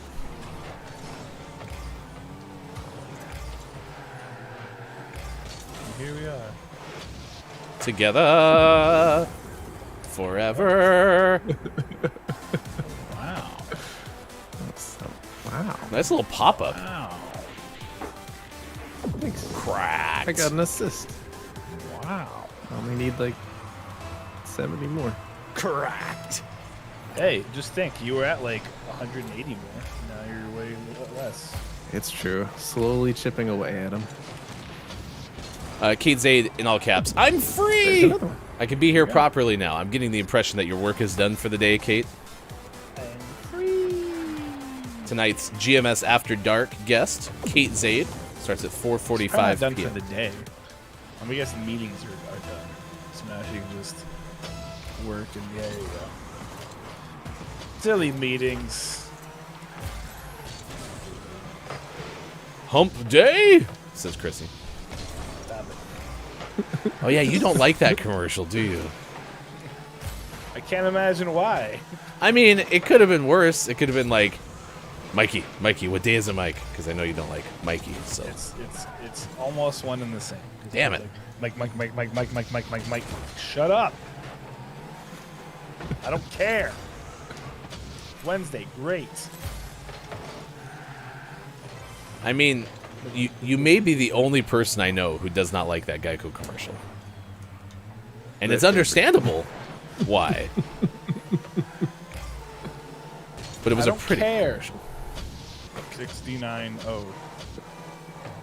guy's name's pretty cool. I don't mind it as much now because I don't get badgered as much with it. But yeah, but when it was like big and I worked with people at FedEx, they would constantly either like text me or come up to me on Wednesday morning and be like, Mike, and I was like, dude, I will throw this dog food at you. 'Cause that's usually what you deliver at FedEx. It's just dog food and drugs. Nice. I am a big fan of the Mike Job #1. Popular movie Independence Day, starring the one, the only Will Smith. And just now, Sean jumped over me to the point where it looked like when the spaceships show up and they're casting shadows across the city landscape. That was pretty neat. That's how I planned it that way. That was my inspiration. He's like, look, this is what I can do. I can landscape your face. What? I don't really know. I want somebody to make that a thing where, like, someone dunks on somebody in the NBA. It's like, I landscaped your face. Like when you vacuum, it's mowing the inside of the house. Mowing the inside of the house. Non-destructive moment. Non-destructive. Nope, missed.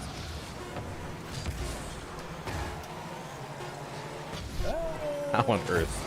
That's still kind of hightailed it back toward their goal. We did it! The streak is 3! Huzzah! Right? That's our third Wednesday, right? I think so. Cracked. You are one of life's winners. Mike's surveying how cold it is outside. Who's that? No, there was a weird dude in a white van that pulled up to the house.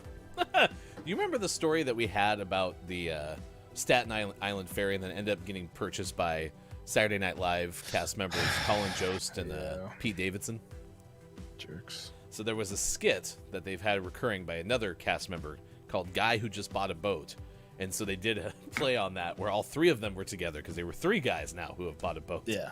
But Pete Davidson was talking about the Staten Island ferry, and he goes, the windowless van of the sea. Yeah, that's pretty fair. That line cracked me up. Oh my gosh. It's good. 7:24 West Coast, 10:24 out east. It is 3:24 for those watching GMS in the afternoon. Thank you for being with us, Mike, Sean, and Hefty this morning.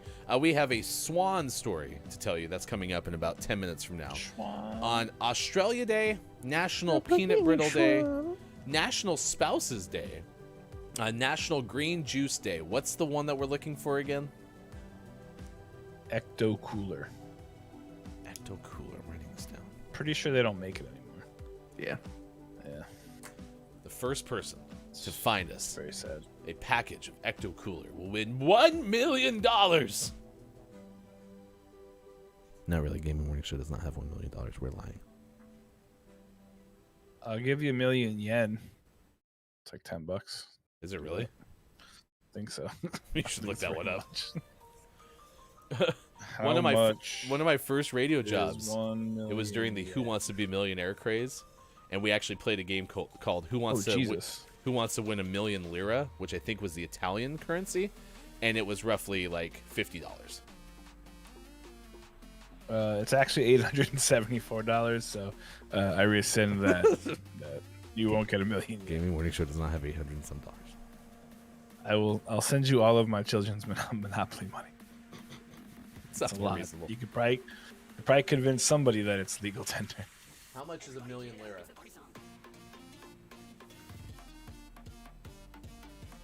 Well, this just said $73,754. So maybe we weren't playing 1 million lira. Maybe we were playing 100 lira. I don't remember. Alexa, buy paper towels. Cancel that. Did I save you, Downs? Downs is getting incredibly frustrated with how many paper towels are stacking up at his house.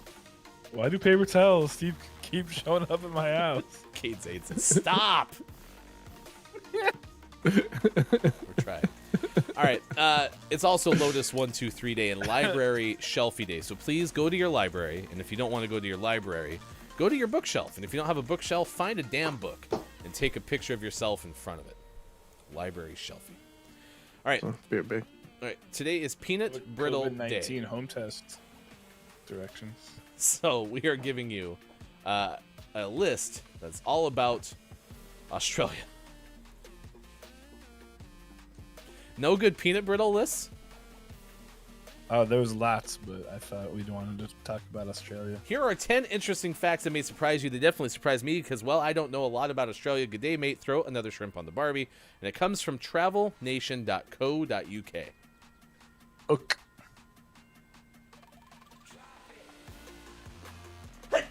Alexa, buy Australia. Cancel that. Oh. All right.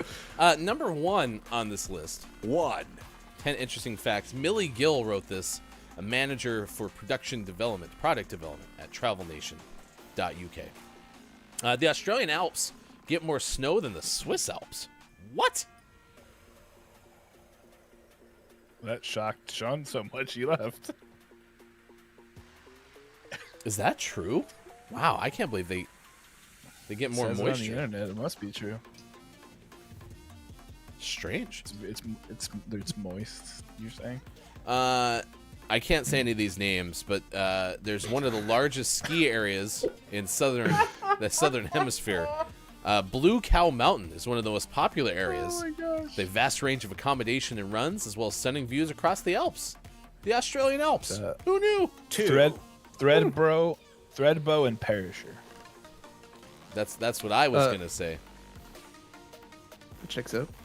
Number 2, 90% of Australians live on the coast. The large deserts of Central Australia mean that the vast majority of the population live on the shores of this enormous country. The large cities of Perth, Sydney, and Melbourne are iconic places to visit, with buzzing centers and a multitude of beaches. From the sands of Bondi to the surf of Trig. It's because of all the bees. Gorgeous. That's why it's buzzing.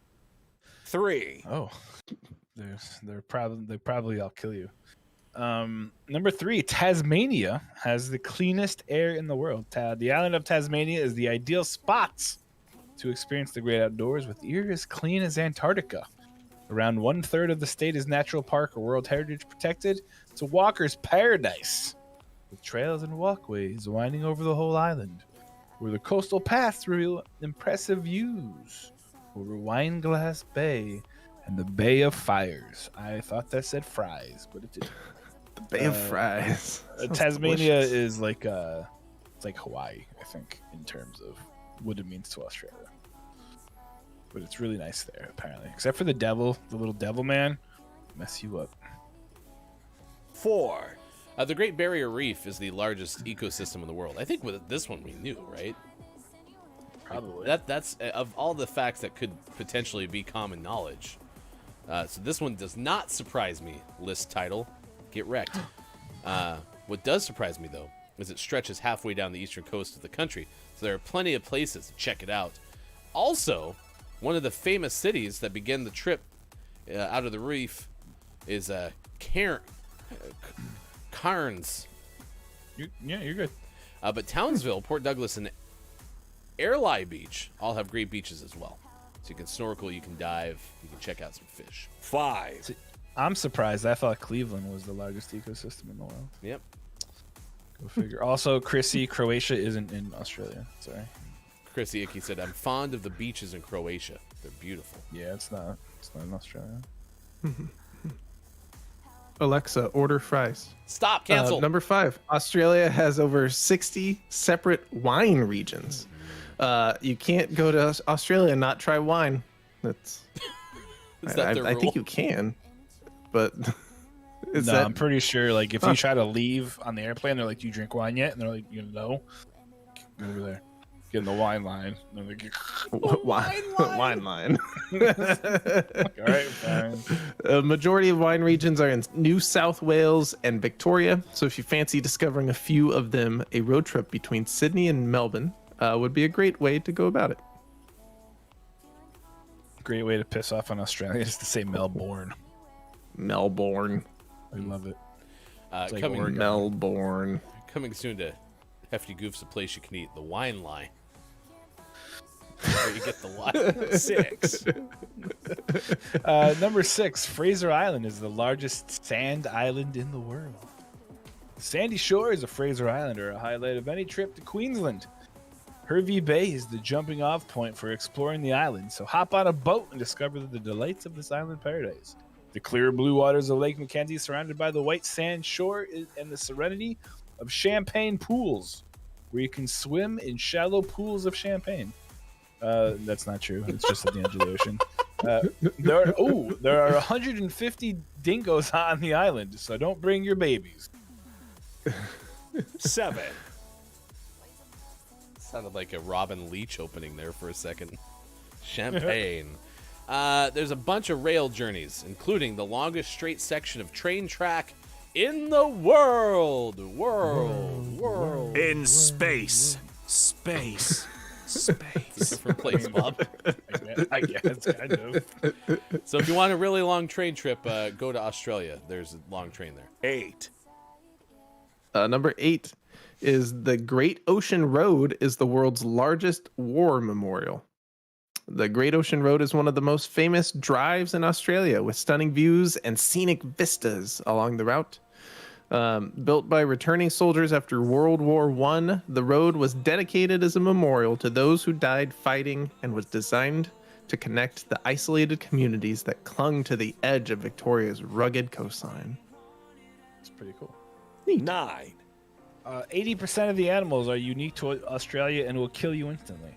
Just kidding. That second part wasn't true. But the animals of Australia are some of the most interesting in the world, from cuddly marsupials to a huge variety of birds. There are so many opportunities to experience the wildlife of the country, from zoos and parks to spotting those unique creatures in the wild.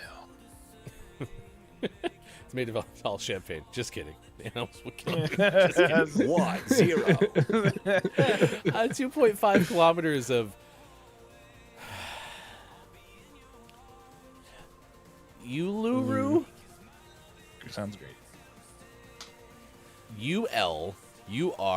Ooh. Uluru. Uluru. Uluru is underground. Red center of Australia, surrounded by scrubland and sacred to various Aboriginal tribes in the area. It's one of the few places on Earth to be listed twice as a UNESCO World Heritage Site, both on the cultural and natural lists. Those are 10 interesting facts about Australia from travelnation.co.uk. Alexa, buy Steve Irwin. Stop, cancel. Look at your library, Shelfie. Did it. Oh, nice. That's a lot of books. But they're behind glass. How do you read them? They're protected. It's bulletproof glass. Oh. A lot of people shooting at those books. I bet so. Stay away from the books. They hate those books. Is that glass bulletproof? No, sir. Independence Day, 1996. Gotcha. All right, it's now 7:35 West Coast time, 10:35 out east, 3:35 for those watching GMS in the UK. Chrissy Icky, Australia has bugs as big as your face. I will admire from Google only. You could go there. Do not Google that. No, she's gonna, because she doesn't want to go. She has to. I think Bob's confused. Did you hear him say in space earlier? True. He's very confused. Yeah. I am your pancake expert. Let's go to London. Ben Hooper of UPI has a story where a swan, yes, a swan, was able to stop a train on its tracks. It's true, because it was a crazy swan. Because numerous London Underground trains experienced delays and cancellations when a swan planted itself on the tracks and refused to move for more than an hour. Commuters at the South Acton station captured photos and videos Monday evening of the stubborn swan. The London Underground said trains were unable to travel between Willesden Junction and Richmond during the swan sit-in. 14 trains had their routes canceled or redirected while workers... Of course. While workers did some stuff, they tried to coax the bird off the tracks. The swan finally stood up, and workers strangled the bird to the Kingswood Road station entrance, where rescuers with London Wildlife Protection picked it up. The bird was so disoriented it simply did not know what to do. When we measured him, he was underweight, so it's likely that he simply did not have the strength to fly away. He was not lucky enough to have, well, he was very lucky to not have any injuries and avoid the electrified rails, London Wildlife Protection said in a statement provided to MindLondon.com. The swan was kept overnight and released back into a flock Tuesday morning. So it's underweight and not very good. So we're just going to release it to the wild, so it'll probably die. Did it say that? No, but that's basically what happens. So, if it's underweight and unable to take care of itself, releasing it to the wild literally does nothing for it. So, it's a circle of life. It's the circle of the swaggerine. That Billy Madison bit did have something to do with shampoo and conditioner, right? Yes. Okay. Shampoo is better. Conditioner is better. Okay. Yeah. So I was doing something that was actually relevant, correct? You were. Okay, good for me. Good for me. There's something, I swear, this has something to do with something.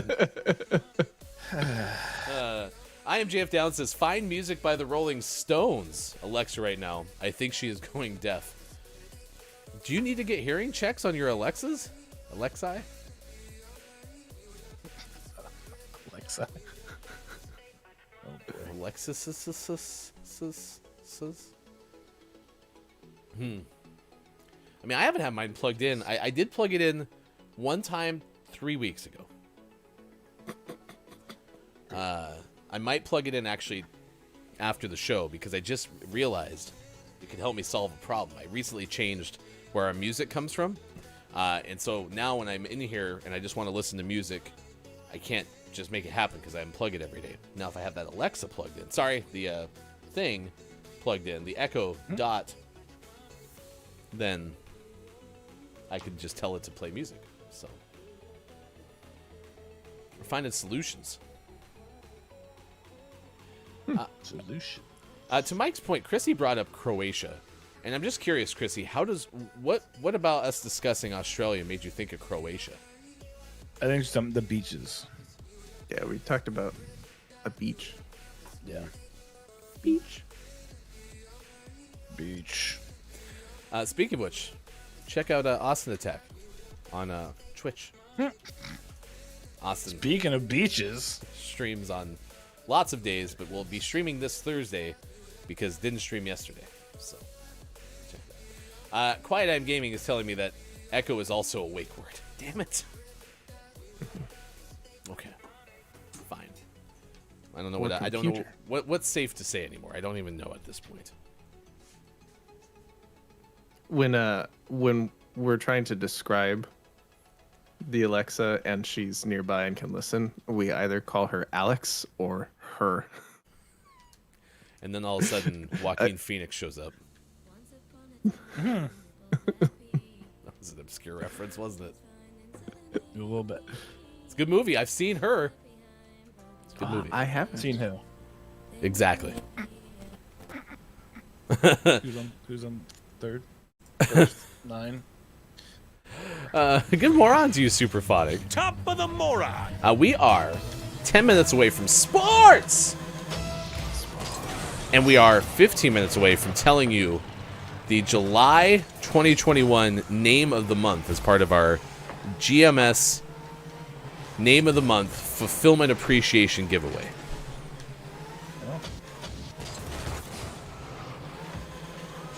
Fulfillment's just doing a great job, and we wanted to say we appreciate you, Fulfillment.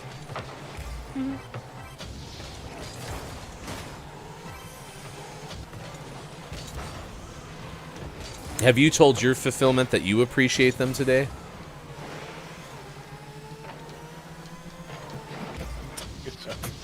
Take that. Good moron. Top of the moron. To you, Chris Emmy, it's good to see you. Said I appreciated that reference. Superphonic says, it finally happened. Tested positive for COVID last night. 2 years of dodging bullets. Still going strong over here. As I say, did you get it from Sean? Probably. GMS started to trickle down. It's unfortunate. Not this guy. Well, that's true. Yeah, you're still. Hold on for one more day. You should hold on for more than that. Well, and then tomorrow it'll be hold on for one more day, and then Oh, it's always just perpetually one more day. Yeah. It's like a motto. And as Ryan would say, in perpetuity. What's a motto with you? Do I use perpetuity a lot? You used to. Okay, good. It's a good word. Yeah. Perpetuity is my penultimate. We had that one last week. When we talked about Patreon. Yes. Go on in perpetuity. Still don't fully understand what that. I mean, I know what it means, but like, oh. That's good. I like that. I guess it was forever. Yeah, last week was National Thesaurus Week, and Sean, I pointed out you enjoy the word penultimate. That's because it's the best word. Let's go. To the point where I think I used it the other day in something. Could have been a tweet or something like that. It's a good word. It is. It means second to last. And if you're looking for a word that means third to last, that's pro-penultimate. Profiteroles. Profiteroles. Right there. I'm not too bad, says Super. Just a sore throat and feel a bit. Oh my god. What happened? Just keep reading. Oh, I was just sort of throwing a bit ropey. Best time to get it right, just before the run-up to the wedding and honeymoon. And Scott Chick says, oh noes, hope you recover soon. Super says, the worst bit is I can't take off of work because I faked COVID last week to get off work. Never tempt fate, chat. No. But now you're going to give it to somebody else. I mean, it is possible to get it twice. Not within 2 days of each other. Oh, man. Whew. Bummer. You're at least working from home. Never tempt fate. Oh, that's true, Mike. I hadn't thought about that. If Super was back in the office. Yeah, that's not... Just tell them that you couldn't make it to work because a swan was on the train tracks. Tell them a swan has COVID and it's holding you hostage in your house. The COVID swan is here. Well, actually, there's 2 of them, and they're arguing about shampoo and conditioner, and they just won't leave. The COVID swan. The Santa of sickness. Stop it! I'm going towards the ball. Where are you going? Towards the wall. What are you doing? From the window to the wall.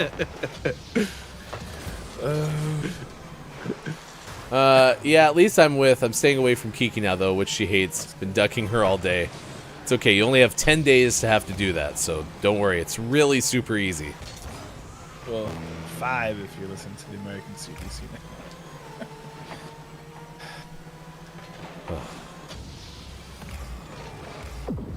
Nice.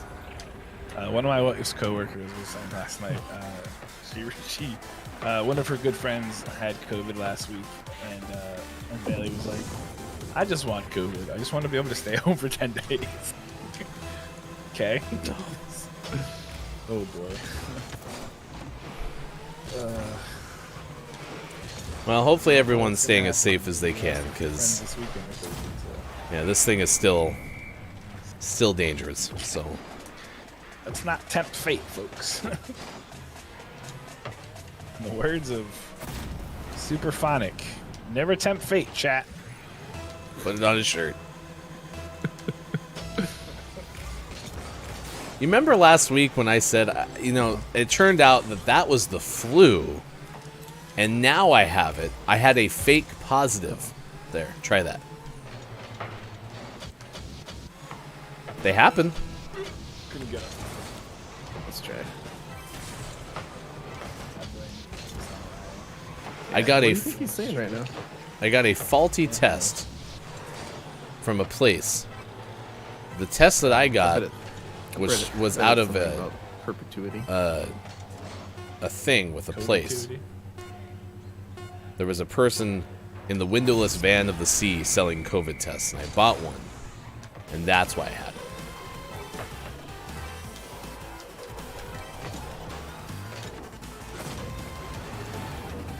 I don't think our streak's gonna continue. We can read this FlowFlex at-home test package insert. Step 1. You have to prepare yourself. You gotta wash or sanitize your hands. Make sure they are dry before starting the test. Then it says number 2 is read the instructions. Shouldn't that be number 1?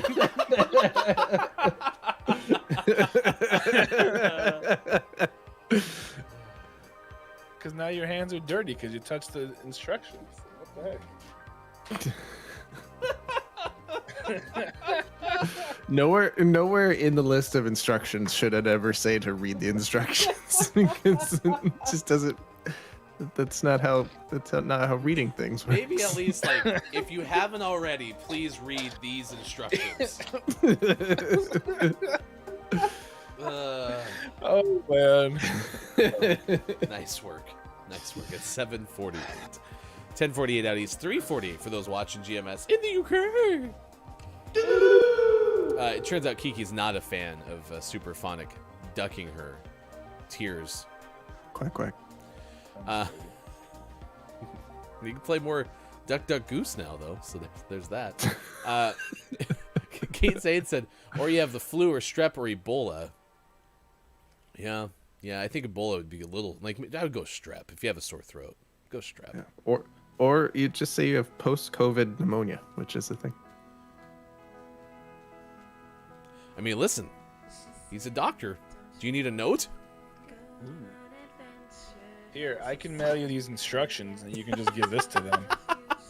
They won't know it hit them. Ooh, Downs has got a good suggestion. Either suggest long COVID or tell them Kiki has COVID and you don't want to pass it on. Super equals no work, Sean. I'll mail it to you. You could just fax it. It'll be faster. Will it? I don't know. We had our sofa delivered today after sitting on a blow-up sofa since October. Well, congratulations. Enjoy your sofa. Nice.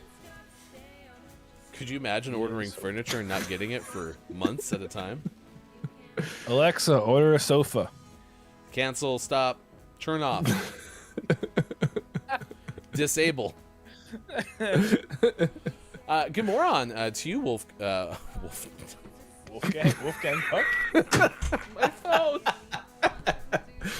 Alexa, play Duncan Chic. Not you. I didn't know she was plugged in again. He hasn't responded to anything else today.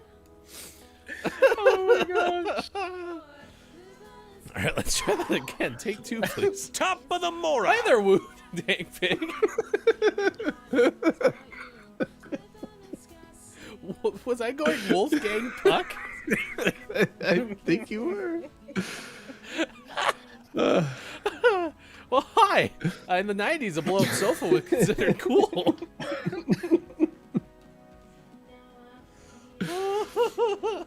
Let's do sports. Deportes.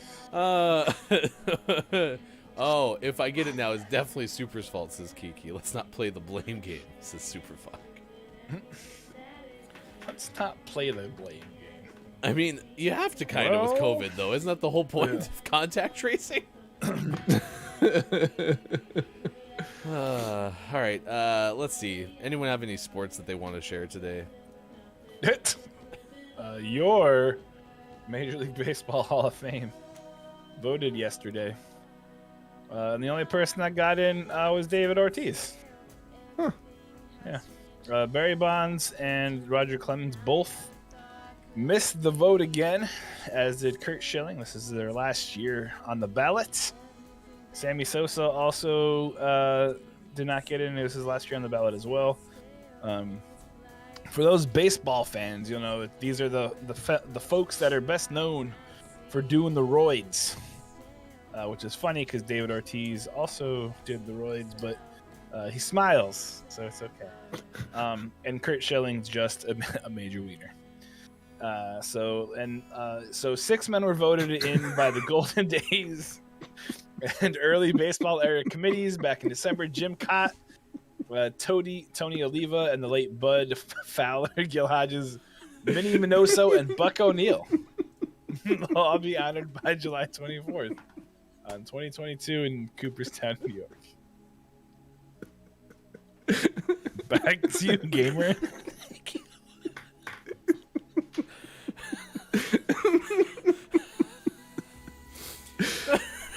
Your Portland Trailblazers lost to the Timberwolves 109-107.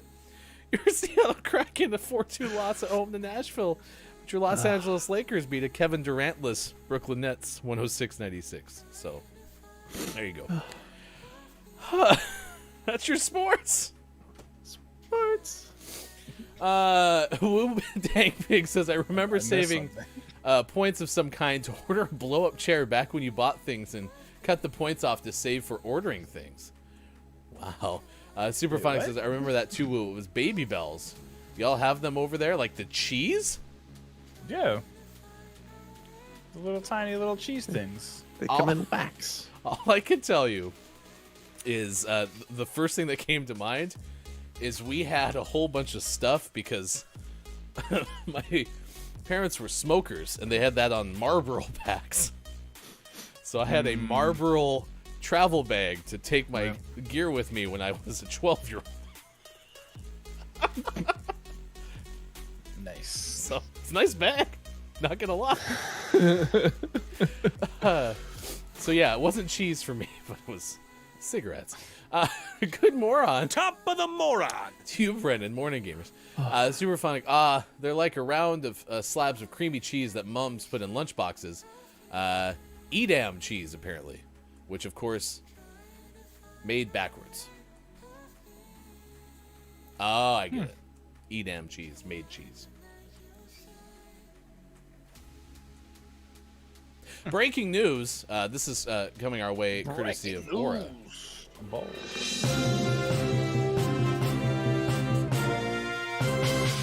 With your breaking news from Aura, here is our correspondent, Luke. It's my go. With breaking news from Aura, here's your correspondent. It's still me. I'm just not going to do that. Does Justin? Where's the? Let me get my breaking news sheet out here. Follow step 2. Jonathan Ford has left the Toulouse Olympique 2 weeks. Olympique. 2 weeks before the league starts. The club has just confirmed the news and state that it's for family and personal reasons. This comes after the news that France requires all players to be vaccinated, and Ford is one who is not. Back to you. It's 7:55 now. I just got a message from Jeff. Didn't know you had COVID. Is everyone okay? Should probably tell more people in my lives about what's going on.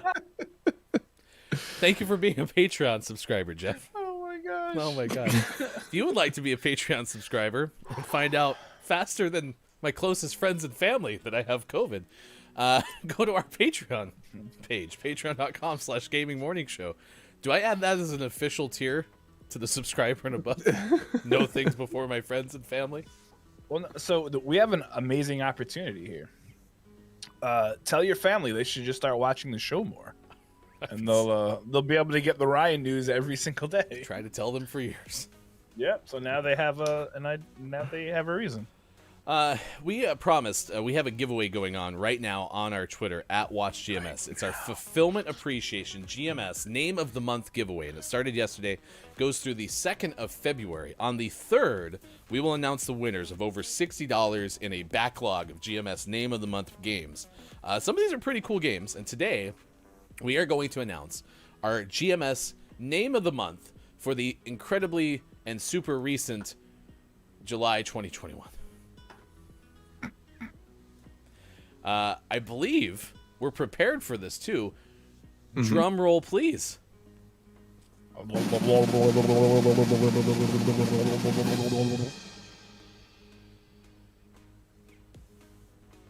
Here's Sports.Gaming.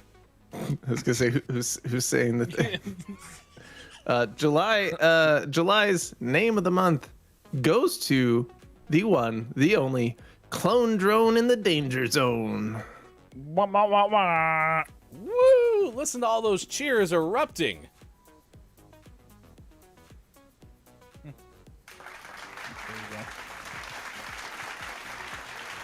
Polite applause. That's like a really polite ruckus. Yeah, jeez. Whoa, whoa, whoa, whoa, whoa, whoa, whoa,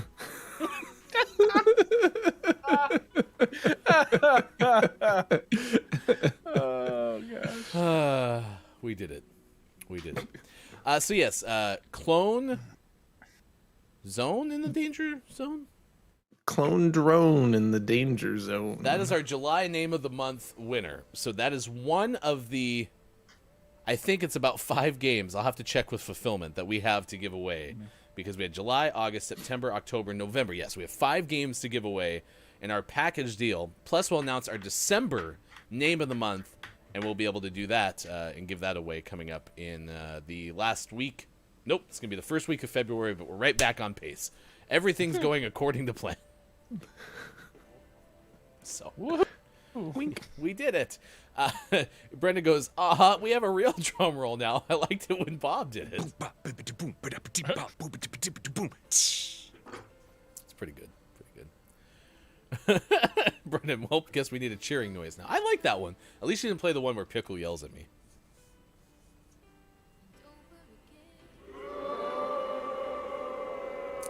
It's kind of asking for that, wasn't I?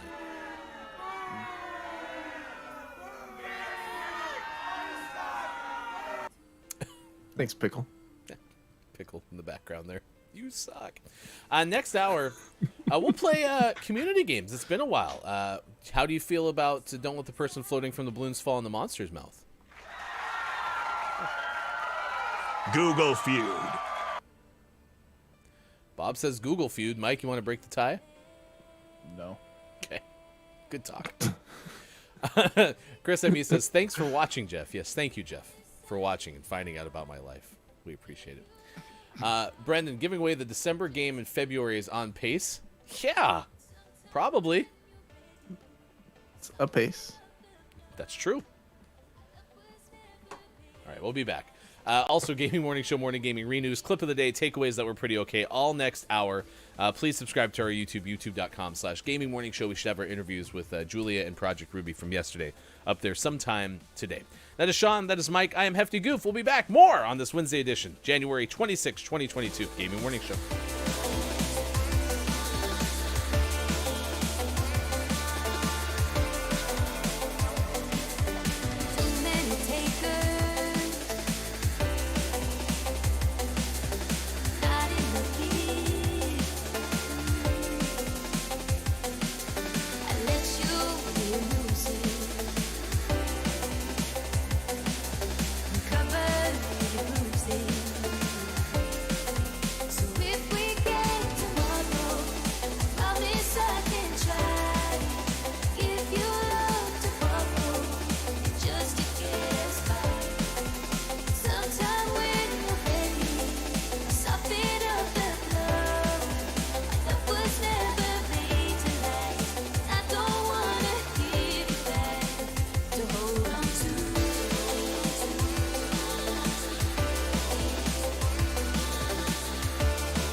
I can't roll my R's either. What? It should be easier to do, and it's hard. Right?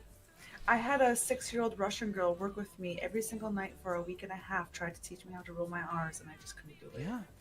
Yeah. And I was just bad with languages. I mean, I tried for 7 years. I went to a Spanish-speaking country, so tried immersion, right? Yep. I couldn't grasp a new language, and I can barely speak English, so maybe that's part of the reason. I can't get our words out, let alone another language. Yeah, it's hard. It's hard. Roll it. Oh, actually, you did admit this. You can't roll your R's, so now we have to have a rolling R off. Oh no, I can't even make noises. You brought this on yourself. You peeled back a little layer, and so now that you've given us a glimpse. All right. So again, for reference, here's me rolling my R's. Sounds good. Romance. Okay, I'm supposed to say the word romance. Yep. Just try to do a Kiki low. Okay. I'm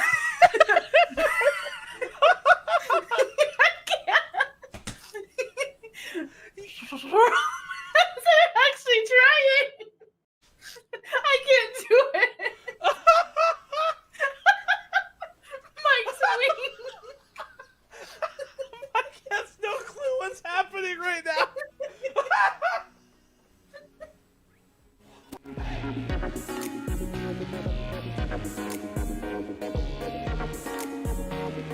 Coming up on Gaming Morning Show, community games.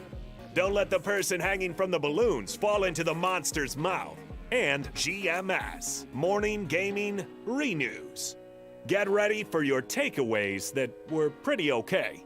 And the clip of the day. Find GMS on Facebook Gaming, Twitch, YouTube, and GamingMorningshow.tv. Time for hour number 3, right now. Morning, gamer. Thanks for being here. Gaming Morning Show continues. It is the Wednesday edition. Wednesday, January 26, 2022. Sports Talk Gaming. Look, it's Mike-O, Hefty Goof with you. Thank you for hanging out with us on Facebook Gaming, Twitch, YouTube, Twitter, and at GamingMorningshow.tv. Tonight, around 6 p.m. Pacific time, is Intelligame's charity event benefiting Habitat for Humanity. We are asking you, how has housing changed your life? And we talked about some stories. Mike shared a moment in time where you were houseless. I've never been in that particular situation, but I understand, even as I open up the curtains just now, I mean, we're at 8:07 on the West Coast, still frost outside, right? Wintertime, it's dangerous if you don't have a home and warmth. So Habitat for Humanity is not only helping build houses for those who don't have them, also working on building more affordable housing as well. So two different things. Tune in tonight, and credit to Wallstormer and everyone in the Intelligame community for what they are doing to benefit Habitat for Humanity.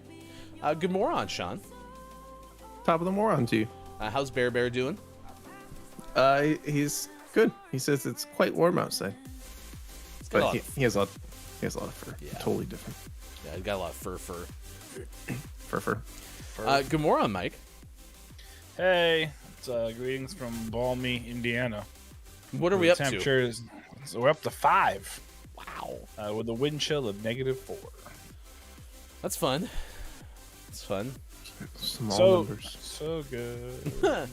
Tonight is GMS After Dark with Look, It's Mike-O. Mike's guest will be, as you saw in that clip just a moment ago, Kate Zaid, who has been watching the show since the beginning of the show, when she was waiting for us to start. So, great. Thank you. Thank you for doing that, Kate. We're just going to try to roll our R's for an hour. So. You're modeling one of Kate Zaid's shirts. Sure am. DOS. Could you run over to Pierre's General Store and get me something today, please? Sorry, it's closed today. Actually, you know what? Oh, never mind. That's spoilers. Oh, I don't want to give spoilers. Yeah, don't do no that. spoilers. Spoiler tease. No spoilers. Don't do that. Don't do that. We have a story about a Perfect Crime off-Broadway production that was stopped temporarily because of, well, a crime. We'll tell you that story coming up shortly. Also, if you've ever been to Hershey, Pennsylvania, stop into Tuog's Brewery. That's not what it was. Yep, totally. Toll House Brewery. Toll House cookies.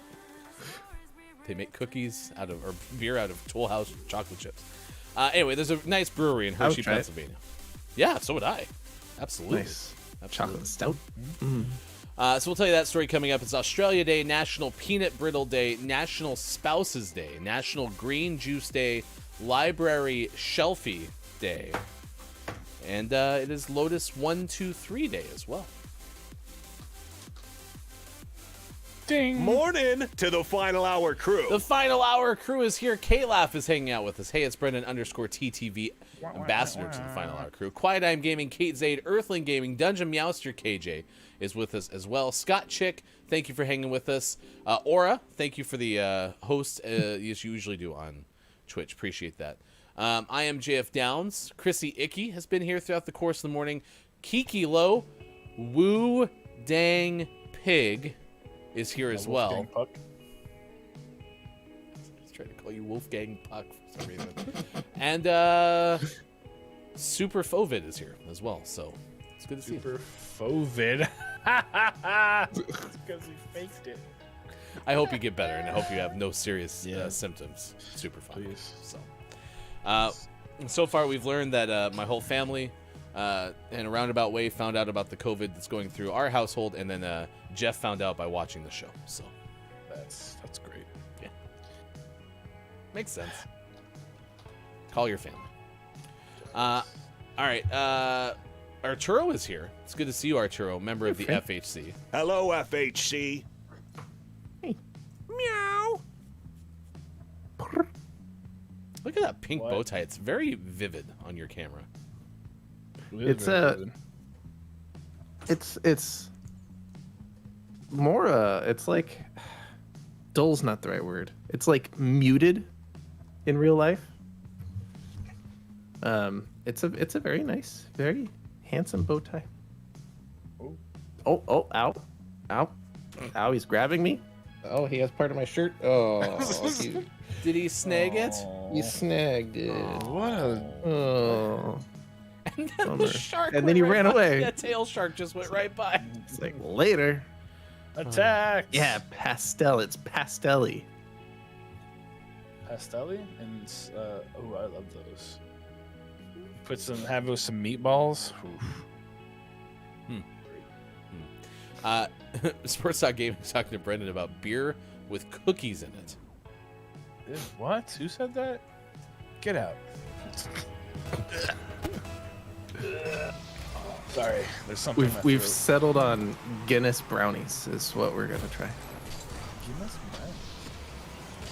I mean, cookies with beer in it would be pretty okay, right? Maybe. Could be pretty not okay. Yeah, it could also be really, really not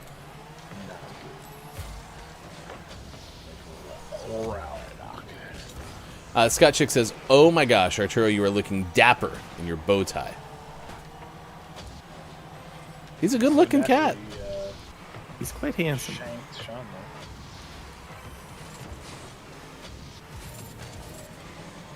It was a great play by that person.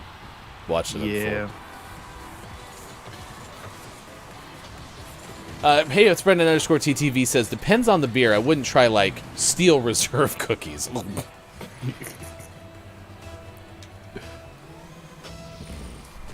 don't think I could do that. K-Laugh says, Yingling and Hershey's had a collaboration chocolate porter that wasn't terrible.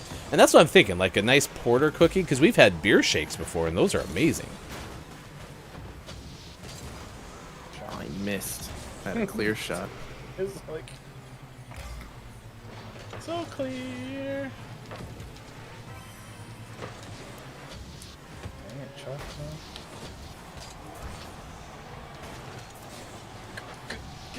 Give it. Get in the hole. Go home. Yay! Oh, I didn't get the assist. Don't you anymore. like your home? Answer me. Ooh, Guinness molasses cookies would be pretty tasty too.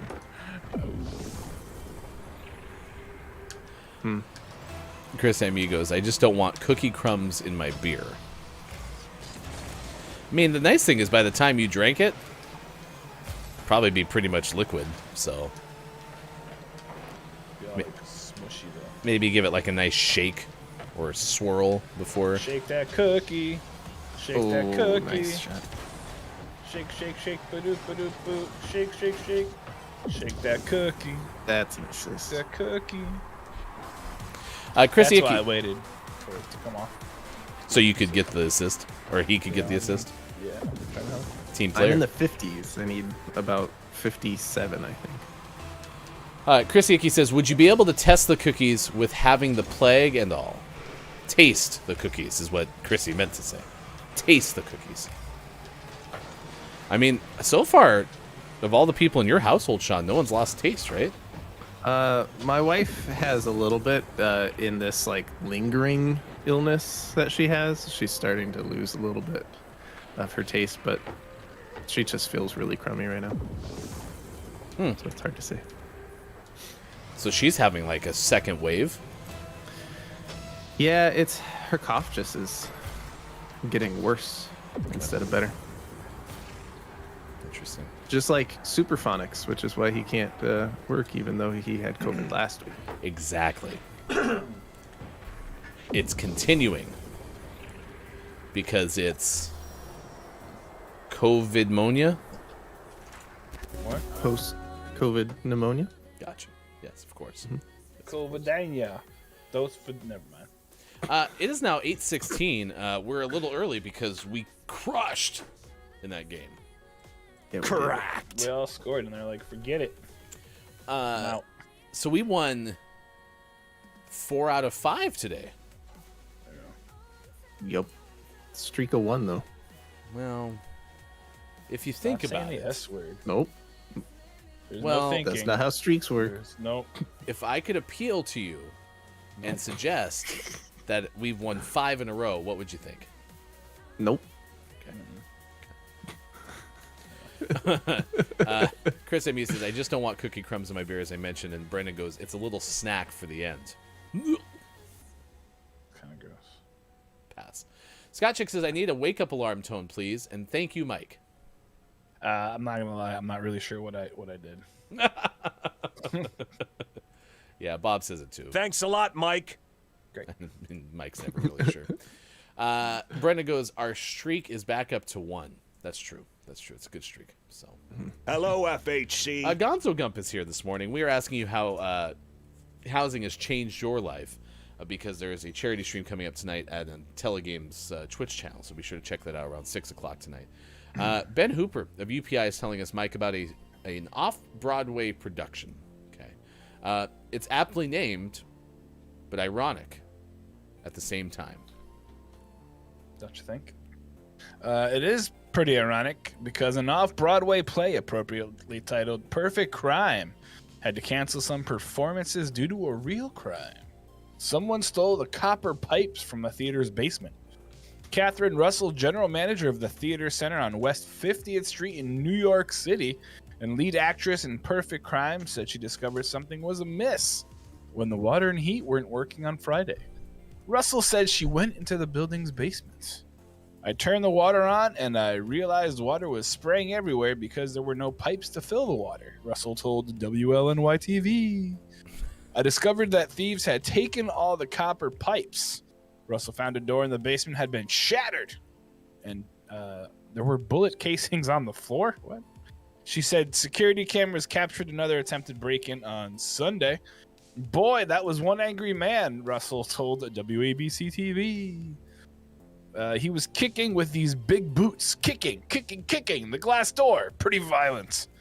The theater had to cancel about 12 performances between Perfect Crime and The Office, a musical parody. Another show at the same venue. Russell said police haven't made any arrests in the theft. She said repairs cost about $20,000. I got a weekend off and better piping and better security, so it was a happy ending, she said. Good for them. Wow. I kind of want to see The Office, a musical parody. Forget the other thing, jeez. Yeah, I don't know how. I have a clue how that worked out. No clue. Maybe it was the lead pipe. Ooh. Oh no, it was a copper pipe. Apologies. It was a copper pipe in the basement. When I was growing up, we had actually we still have it, a really old version of Clue, the board game, and we had lost the pipe as a weapon, and so it had various replacements. At one point, it was a paperclip. At one point, it was a AAA battery. Cool. Which, in scale, is like just like a big lead pipe. Did you still reference it as the pipe, or would you change it? Yeah. Okay. No, it was always the pipe. Okay. Man, I would have loved if you were like, it was Colonel Mustard, the conservatory with the AA battery. All right, let's play. Don't let the person floating from the balloons fall in the monster's mouth. It's community games. He was charged with assault and battery. Charged.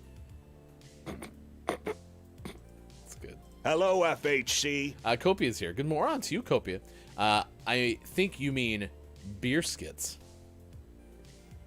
Cookie crumbs, and to see the record for the most balloons banked in Don't Let the Person Floating from the Balloons Fall in the Monster's Mouth, remember to type the easy-to-remember acronym, !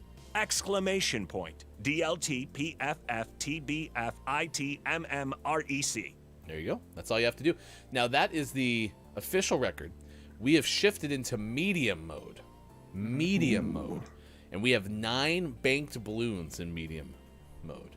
So. N-I-N-E. That's right. 9. Okay. KJ guesses R, Brendan guesses H, and Quiet guesses N. We have controversy. Downs goes, that record is incorrect. We got 269. Oh, yeah, that's true. We ended on 269 with Austin on the show. I can't remember what day that was. But it was one day. Yeah. I think it was last Monday, actually. Nice. It was, MLK Day. ATS. Yes, because there was accusations that I am JF Downs threw. And so Downs clearly remembers it. He did. He threw. It says old-fashioned things, by the way. This is the category. Old-fashioned things.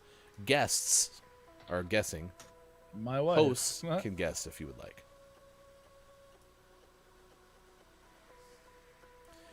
Cathode ray. Oh my god, that is actually what it is. Wow. Because yesterday was tube amusement devices. All right, everyone get their tube amusement devices.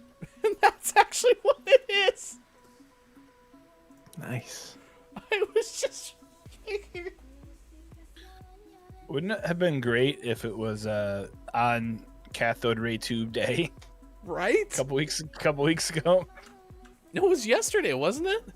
No, it was. I was on the show. I wasn't on yesterday.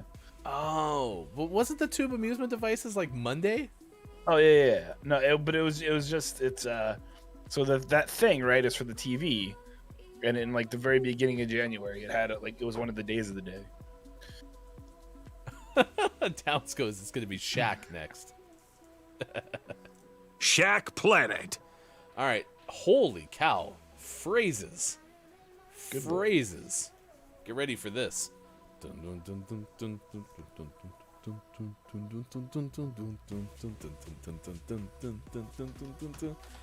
for this?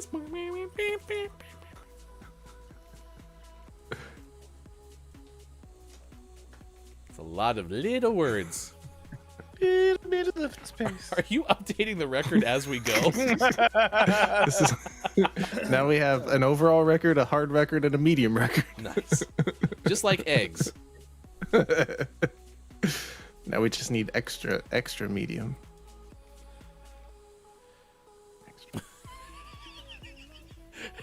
Brandon goes, Shaq. Shaq. It's like the Ella, the Umbrella song. Ella, Ella, Ella, Shaq.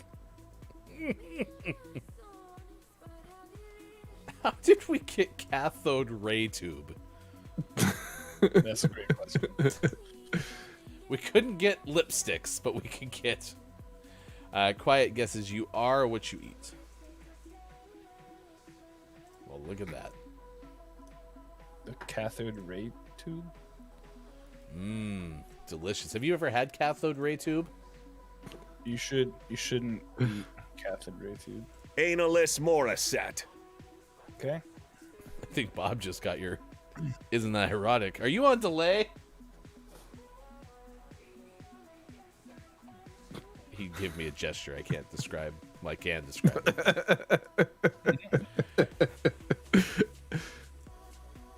it. Sports! Sports. Well, you know, as they say.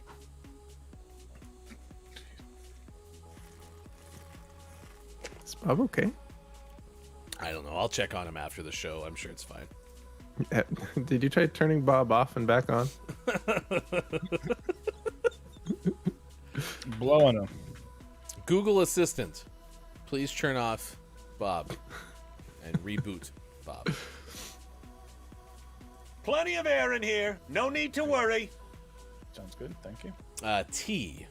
Snowboarding from Copia. Feel pretty good about that. Shackboarding. Are cracked. Copia. Cracked.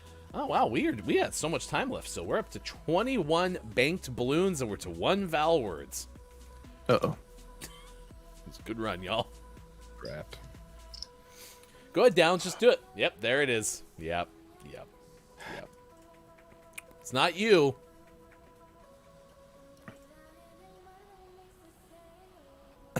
Quiet I am gaming said redacted.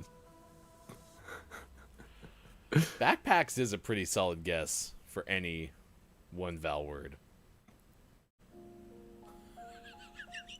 Let's goes now we know. 600 seconds? Damn. This game doesn't last that long.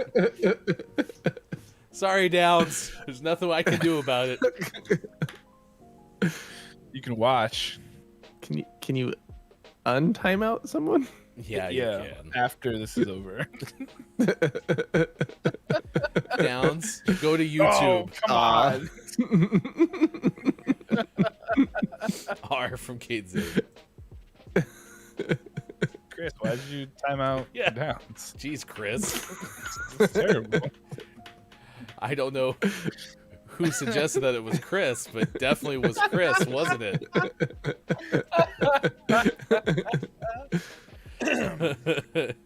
Downs, are you back? Oh man. G. And we never heard from Downs again. Let's give Downs a shout out. You can go to Downs' stream. It's snowing, which is 2 vowels, but I mean, I we could guess I. Is everyone good with I? no. Because Downs wants I. Downs. Because it ends in N and G. Downs next. Quiet next says time. I is fine. I'm gonna go with quiet. It is I. So we now have you. We have our vowel.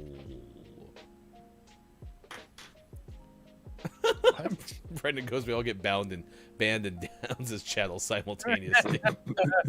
That's why he wasn't answering.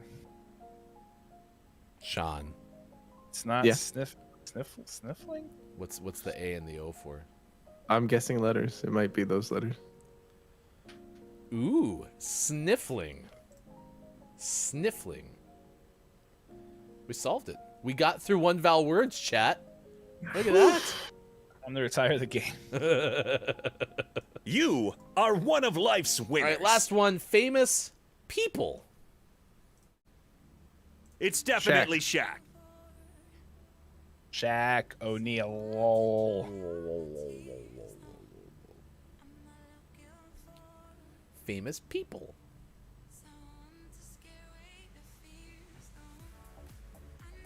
Bill O'Neal. Copious going big swing with David Arquette. I mean, Scream is back out, so sure. Have any of you seen the new Scream? It might only be theaters, so I don't know if you're going to theaters, but...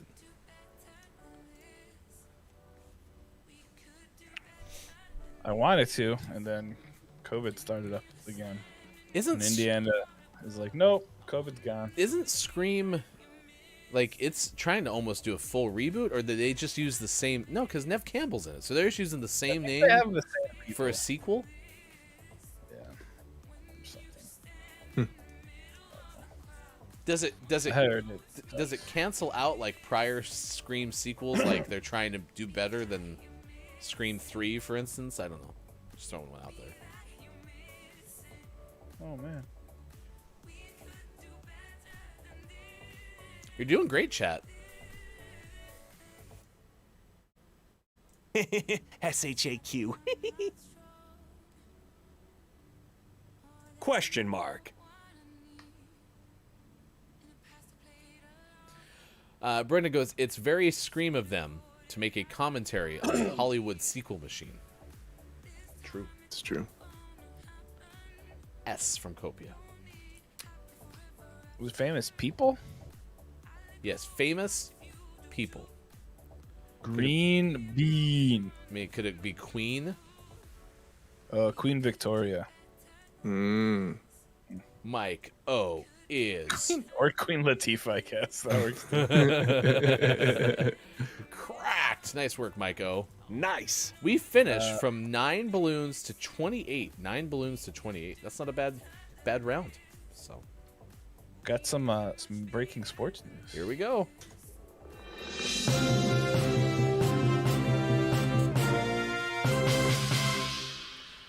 Everyone say goodbye to Sean. Then we're gonna have breaking sports news. That's the breaking news. I'm leaving. Hey, yesterday we didn't get to say goodbye to you, so today we get to say goodbye to you. So everyone say goodbye to Sean. Sean's going away. Goodbye, Sean. Bye, Sean. Goodbye, Sean. We'll miss you, Sean's gone. All right, now for said breaking news, we turn to our breaking news correspondent. Here's a look at Mike O. According to sources, and the sources I mean Facebook, your Philadelphia Eagles offensive guard, Brandon Brooks, former All-Pro, has announced his retirement from the NFL.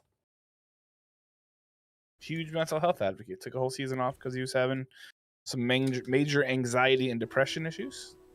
He just announced his retirement. So thanks for an incredible career, Brandon.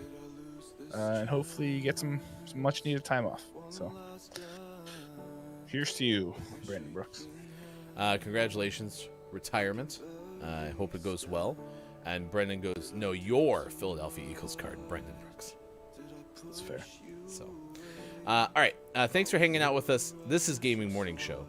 We enjoy hanging out with you Monday through Friday, 6 to 9 a.m. Pacific time on Facebook Gaming, Twitch, YouTube, Twitter, and at GamingMorningShow.tv. Tonight is one of our shows.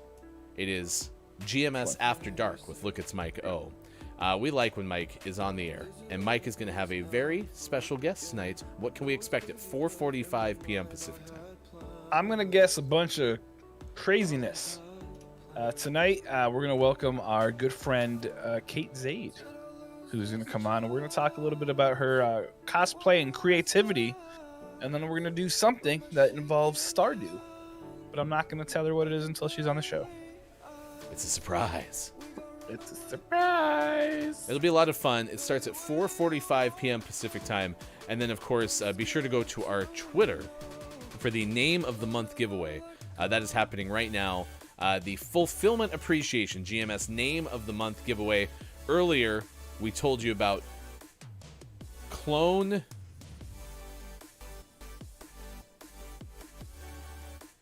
Cake clone gonna go in the danger zone.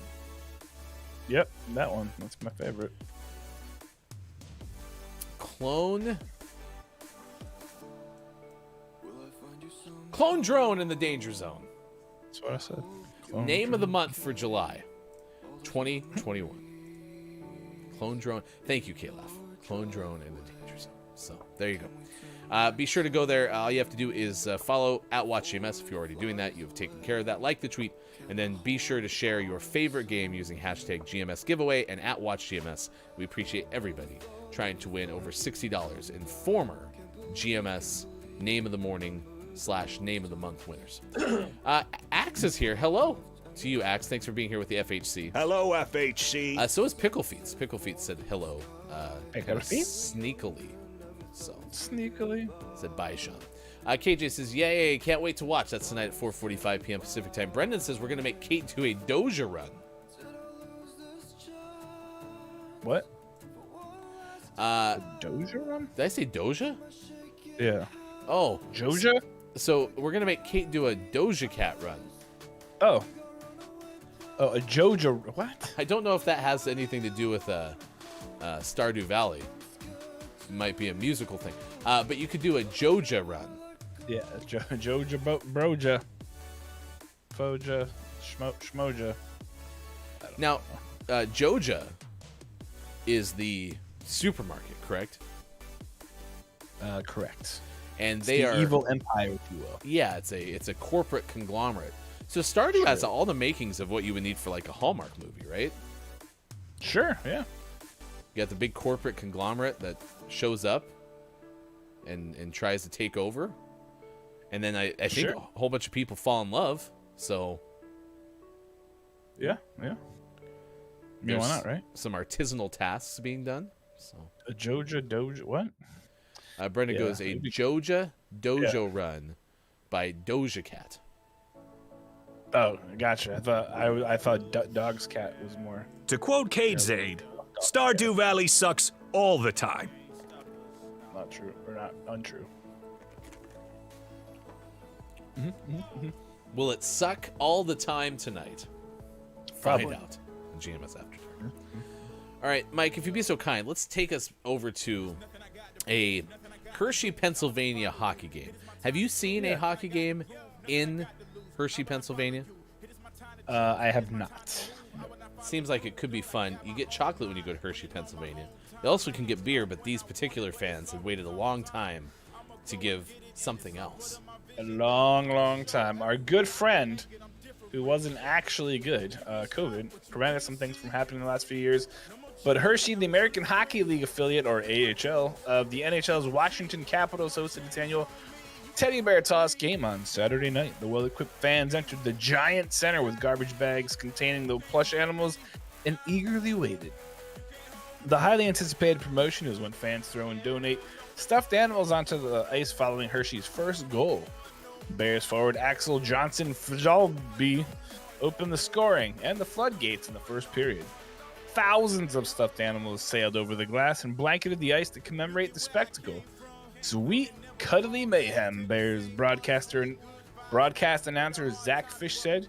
It's Teddy Bear Toss time, the team announced. 52,341 stuffed animals were collected, setting a new world record. Hershey smashed its own previous record of 45,650 toys, which was set in 2019. The Teddy Bear Toss games weren't held in 2020 or 2021 due to the COVID-19 pandemic. They didn't place a limit on the number of stuffed animals fans could bring to the game, and they donated all of the toys across 25 organizations and charities in the Hershey community. Pretty cool. Yeah, the Teddy Bear Toss has been neat. They do it in a whole bunch of places, but this, of course, was a world record-setting one. But a way to get toys to folks who don't have a lot of chance to get toys during the holiday season. So pretty cool. Pretty cool. Our good friend, our good friend Chris and me said, the ex-god Dosiah? Are you doing something with the god Dosiah tonight on GMS After Dark? I don't think so. Okay. All right. Chris also followed that up with, no one watches CS or would get that. Yep, no idea. Brenda goes, I also like the quote from Kate about Stardew. Quote, and then all of a sudden you're spending all day in the mines and you're wearing Mayor Lewis's shorts. It's a good quote. Good quote. Axe says, over here, young adults just hit each other with their sticks instead. Not recommended for sensible viewers. Wait, I can't send links. Forgot that. Yeah, put it in our Discord if you'd like, and then you can label it with a spoiler/content warning if you would be so kind. Just don't put it on a pancake. Could be delicious. I mean, I guess you could try. Did you ever put a link on a pancake? No, too busy being in Zelda to have any time to be over on pancakes. That's fair. Put it on a pancake. Oh, hello. It's yummy. You were telling us that you love peanut brittle. I do. I very much enjoy peanut brittle. And there's other forms of brittle, correct? I think so. Like you could have a chocolate Almond. brittle. Wouldn't that just be a chocolate bar? Oh, kind of like a chocolate bark almost. Yeah, yeah. So almond brittle, it has to be made out of some sort of nut, though, correct? I think so. I think there's like an almond brittle or a I wonder if there's like a cashew brittle. Let's look real quick. Different brittles. How do we feel about brittles, Chad? Kind of brittles. Because I think peanuts are fine at baseball games. I like peanut butter. I like peanut butter flavored things. But peanut brittles never appealed to me. It looks like it's all mostly, there's macadamia nut brittle, walnut brittle, chocolate nut brittle, coconut brittle, glass peanut brittle. Yeah, you don't want to eat the glass though. Take that out before you eat the brittle. Okay. All right. Well, I'll try it. I'll try it again because I feel like my ability to tolerate, peanuts and almonds, never walnuts. Walnuts are stupid. Maybe I've evolved. What's that now? Walnuts are so good for you. They have really good healthy fats. And that was a sick goal, by the way. Thank you. I don't like them. I've never had something else that walnuts. I've had it without walnuts, and then I've had it with walnuts, and I'm like, this is better now. Well, see, so I just like walnuts plain. I'm a big nut eater. I love me some nuts. So for me, usually when I'll make like my own like nut mixes, oh my gosh.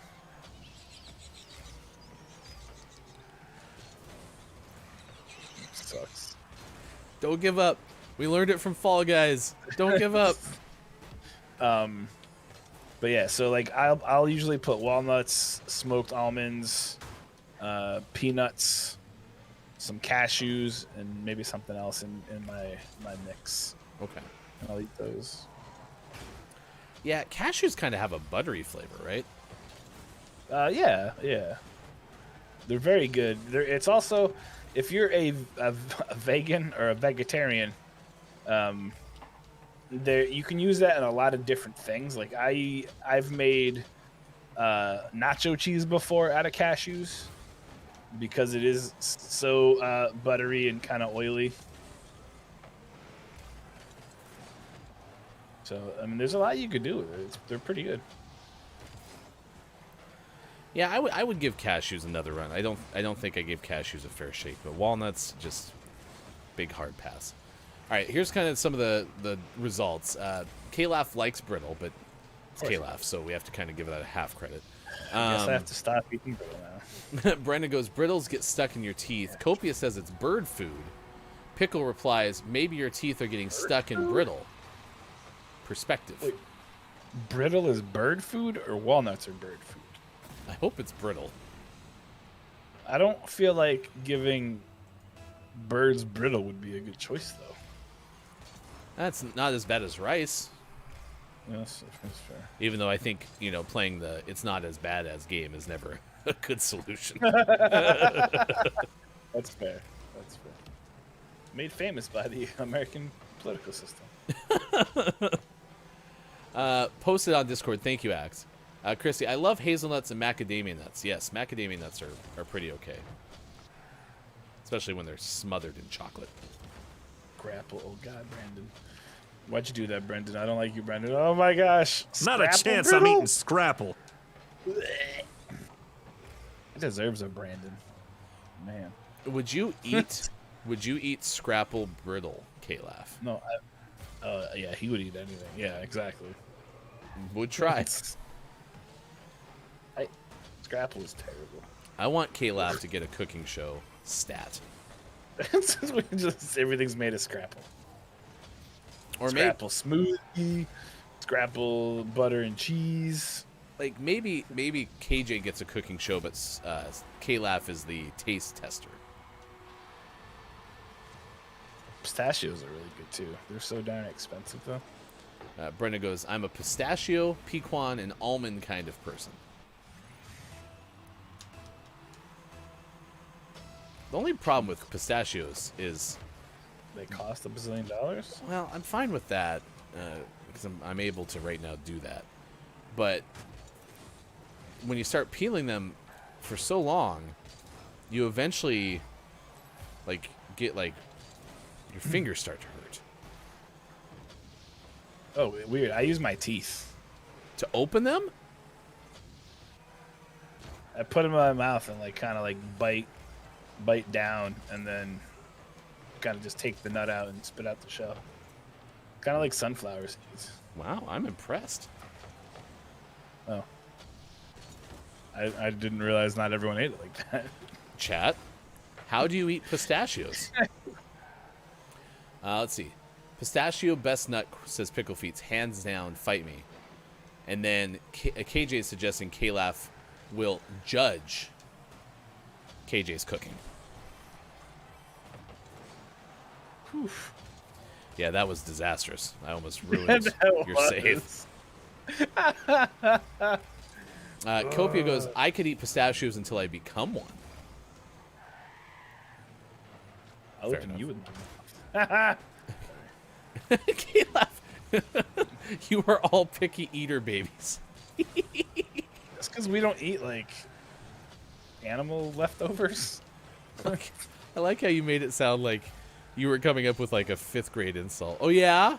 Well, you're all picky eater babies. Well, your mom is really nice. What? Yeah, so KJ said I buy them shelled, and that would, or already so you buy them they're unshelled, is what you're trying to say, right? If he buys them shelled, that means they're just the nuts. Yes. There's no shell. Yeah. And I've seen those, but I think they're even more expensive. Oh yeah, they're $14 a bag or something. Yeah, they're easy to eat though, so that's good. Hello, FHC. Our latest Patreon subscriber, Dobbs, is here. Good moron to you, Dobbs. Dobbs says, don't tell your dentist, Mike, that you eat pistachios with your teeth. Well, you unshell them with your teeth. I mean, I don't crack them. I just kind of put it in the corner and then peel it open. It's like a sunflower seed. But sunflower seeds you crack down on, and then you find the seed. How do you do that with pistachios? You just kind of put it in here, and then... Oh, your edge of your... Okay, your front teeth. Yeah, I'm not Because sunflower seeds I put in my cheek. Is that where you put sunflower seeds? Oh, yeah. Okay, Yeah, okay. I'm with you. Same Another place page. First try. Copia says that answers that. Saying, I don't know about the USA, but here to buy them without shells is more expensive. Yes. More expensive. KJ says $8 a pound for pistachio nut meats. Nut meat. Nut meats. Brendan goes, nut meats. That's we all did. Pickle Feet says, I eat salted peanuts, shell and all. Don't. You stop it. You go to a baseball game. You get a bag of peanuts from the vendor who's shouting, peanuts! Throws them at you and smacks you in the face. You're like, why'd you do that? And you're like, because I have a good arm and I used to play and I can't play anymore, so I throw Planters peanuts at people now. Alliterative. And then you Pickle, who's eating the Planters peanuts, gives the person a pound, because this is now happening in the UK, and pistachios. Proceeds to put the peanuts in his what? mouth. And you just chew them. And Pickle says I do, and my wife hates it. That's so. So here's the problem right now. I don't know if Pickle's telling the truth or not. Because Pickle says a lot of things, right? So Pickle, you put the whole in your mouth, the whole thing, and just choose it. Just choose it. Doesn't that hurt on the way out? Like, I feel like the other way, that's not gonna feel very good. No. It's gonna hurt. I don't know if I even want to try that, but I would try eating a shelled peanut before I'd eat scrapple. So. Oh, that's true. Yeah, you don't want scrapple. Kopi actually eats peanuts through the packaging, so it takes the whole package and just. Quiet is also suggesting nut meat, the annual Planters Convention. Nut meat. All right, it's 8:50 West Coast, 11:50 out East, 4:50 for those watching in the UK. Doodly-doo. Today we told you it was Australia Day, National Peanut Brittle Day, which is how we got to this latest topic. National Spouses Day, so be sure to say hi to spouses. National Green Juice today. We have to go find some Ecto Cooler. Ecto Cooler. Library Shelfie Day. If you get to a library shelf, please put it in our Discord with your library shelfie. And there's also Lotus 123 Day. We told you about the teddy bear toss that set a Guinness World Record. We told you how a London Underground train was delayed by a stubborn swan who is most likely now dead. And an off-Broadway production, Perfect Crime, was closed because someone committed the perfect crime. Those are some of the things that we shared. Now it's time for your Gaming Morning Show Morning Gaming Renews. This is where we recap the video game headlines of the day. The theme song for this is... It's the news of the day. No, you just did the Renews. Renews. Isn't it a Missy Elliott thing? Yeah, well, it's like the It was more of a Funkmaster Flex thing. Fair enough. Back in the day. Here is your Vice video game expert, Maiko. Hi, I'm Maiko. I'm Vice video game expert. Today there's some news. It's about video games. I don't know if you guys knew that. According to Wesley LeBlanc from Game Informer, Activision Blizzard won't voluntarily recognize new Raven Software Union. Off to a great start. 34 quality assurance employees formed a new union at Raven Software called the Game Workers Alliance Union. It became the first union at a publicly traded video game publisher, and the first within Activision. The union asked Activision for a voluntary recognition, and they said no. Raven asked Activision for the recognition by the 25th of January, which was yesterday, and hours after the deadline, an Activision spokesperson said the following statement to Game Informer. No. Basically, says it considered the Raven. It's considered the Raven Union requests and attempted to find a solution that was agreeable, but they could not be found, so they still don't care. It's a bummer. From IGN, I almost said according to Dwayne The Rock Johnson, but according to Ryan Leston from IGN, Dwayne The Rock Johnson's working on a video game movie. It cannot be confirmed nor denied, but it sounds like it's going to be the Paperboy movie. However, The Rock did not want to confirm, and it says, I can't tell you which game in particular we're doing, but there will be an announcement this year. We're going to bring one of the biggest, most badass games to the screen, one that I've played for years. I'd take The Rock as Mario over Chris Pratt. Jeez. And then finally, according to Joshua Rivera from Polygon, Apex Legends is giving away Legends in February, which is pretty cool. 2022 marks the third anniversary of Apex Legends. Respawn Entertainment's high-octane, free-to-play, and really fun battle royale set in the Titanfall universe. It means a teenager in live service game years. Oh, it's a teenager. Yeah, that's like 17, 14. What's a teenager? But it's still full of unpredictable potential. But during the week of February 8th, they're going to be giving away, or during the month of February, they're going to be giving away some stuff. In the first week, they're going to give away Octane. Second week, they're going to give away Watson. Third week, they're going to give away Valkyrie for free. And if you bought it already, sucks for you. And finally, in the notable game, the show within a show, segment within a segment. So close. What's out today, you ask? Well, let me tell you. Elastomania Remastered, available on all the things. Summertime Madness on the Xbox One. Gav Odyssey on the Xbox One and PC. Pop Slinger on the Switch. Froggy Crossing on the Switch. And in your the most prestigious award for your segment within a segment, the name of the morning goes to Cake Invaders. Available on everything but your PC. Cake Invaders. Cake Invaders. Not Space Invaders, Cake Invaders. I will invade your cake. Watch out. Gonna invade that cake. Cake on the bus goes round and round. But if it's a vanilla. Vanilla is great. And Hefty is wrong about vanilla. Correct. Yes. No. Yep. Gross. Wrong. I can't get Scrapple Brittle out of my brain now. I'm sorry. Gross. Yeah. Pickle eats peanuts with the shells on. It's a great way to segue into what were your takeaways that were pretty okay? What is something you learned from today's show? Billy Thundergun Award in just a second. Right now it's time for the clip of the day. The clip of the day. Hey, look! It's the clip of the day. Toot toot. The highly anticipated promotion is when fans throw and donate stuffed animals onto the ice following Hershey's first goal.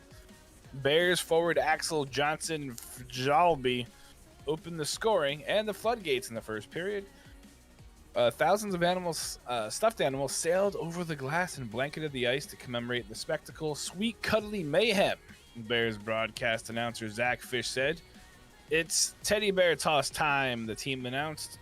52,341 I'm assuming this is supposed to say stuffed, but it says studded animals were collected, setting a new world record. Hershey smashed its own previous record of 45,650 toys, which was set in 2019. The Teddy Bear Toss games were not held in 2020 and 2021. Due to the COVID-19 pandemic, there wasn't a limit placed on the number of stuffed animals fans could bring into the game. Each animal collected is donated across 25 studded teddy bears. Who doesn't love those studded animals? Just make sure you take them off by April 1st. Why are you throwing studded animals at me? Ow! Ow! Ow! They had to send the Zamboni back out quickly to smooth out the ice. Oh gosh. Yep. Billy Thundergun Award today goes to our friend Superphonic, because Super learned a valuable lesson. And Billy Thundergun, Teammate of the Match Award, was there for us when we were learning a valuable lesson during our first ever Campers Corner. Superphonic learned that you can't tell someone that you have COVID to get out of something, because in his case, you may get COVID the next week. Post-COVID pneumonia, we were told. All right, get ready for your takeaways that were pretty okay. What is something you learned from this edition of the show? And then we're going to send you, if you're watching on Twitch, over to Desi Dreams. Desi, she, her, just a modern-day hippie gamer. Provide good vibes, cackling, rants, and lots of screams, doing just chatting this morning. So be sure to please say good morning from GMS, and then join us coming up tonight, 4:45 p.m. Pacific time, for GMS After Dark with Look It's Maiko. This week, Kate Zaid will join us to talk about cosplay and more, and have a Stardew Valley surprise. That show follows Kate Zaid's stream, which starts at 3 p.m. Pacific today. And then, of course, following GMS After Dark, go to Intelligame's channel and help support Wallstormer as they raise funds for the Intelligame community, for the Habitat for Humanity community through the Intelligame community. Cover everything? Anything I missed? I think you got it all. All right. Takeaways that were pretty okay. We start with Look It's Maiko. My takeaway is that if you want to be involved in Ryan's life and know what's happening with him, your best chance is to catch Gaming Morning Show Monday through Friday from 6 a.m. to 9 a.m. Pacific, of course. Sadly, a better way to find out what I'm doing. K-Lab says, takeaway, Activision Blizzard can go to heck. I shan't be playing their games as long as they keep screwing around with the Game Workers Alliance. I shan't. You can kiss my grits. Hey, it's Brendan_TTV. My takeaway is that I'm mailing Mike any peanut brittle I ever receive over future holidays because I want it to go to someone that loves it. Love it. I'll eat it. Kate Zaid, takeaway, don't lie to your employer. Yeah. Copia, my takeaway is that Kate is opening a Joja Dojo tonight on GMS After Dark. What'd you call me? Featuring Doja Cat. Would the Joja Dojo's mascot be a dodo? The Joja Dojo Dodo. Jeez. That's a mouthful. Can you imagine the announcer trying to say that? You'd have to say it very slowly. Very slowly. Chris, my takeaway is that we had a very wholesome discussion over nut meats today. Nut meat. My takeaway that was pretty okay. Ecto Cooler is a green drink made by High C. Mm-hmm. Happy National Green Juice Day, y'all. That is Mike O. Streaming on Friday. Will be back with us tomorrow. Should have at least Sean, Mike, and myself, so we should have a GMS Puppet Pals Mad Libs Theater for you tomorrow. You can get Pierre General Store shirts at Kate Zaid's website, katezaid.com, but don't go there today to the store, not Kate Zaid's website, because they are closed today. For everyone who made it possible, I am Hefty Goof. A lot of fun. Please say good morning from GMS to Desi Dreams. Mature audiences warning as we send you over there. And we will sit at you again tomorrow for more Gaming Morning Show. Facebook Gaming, Twitch, YouTube, Twitter. GamingMorningshow.tv. Happy Wednesday.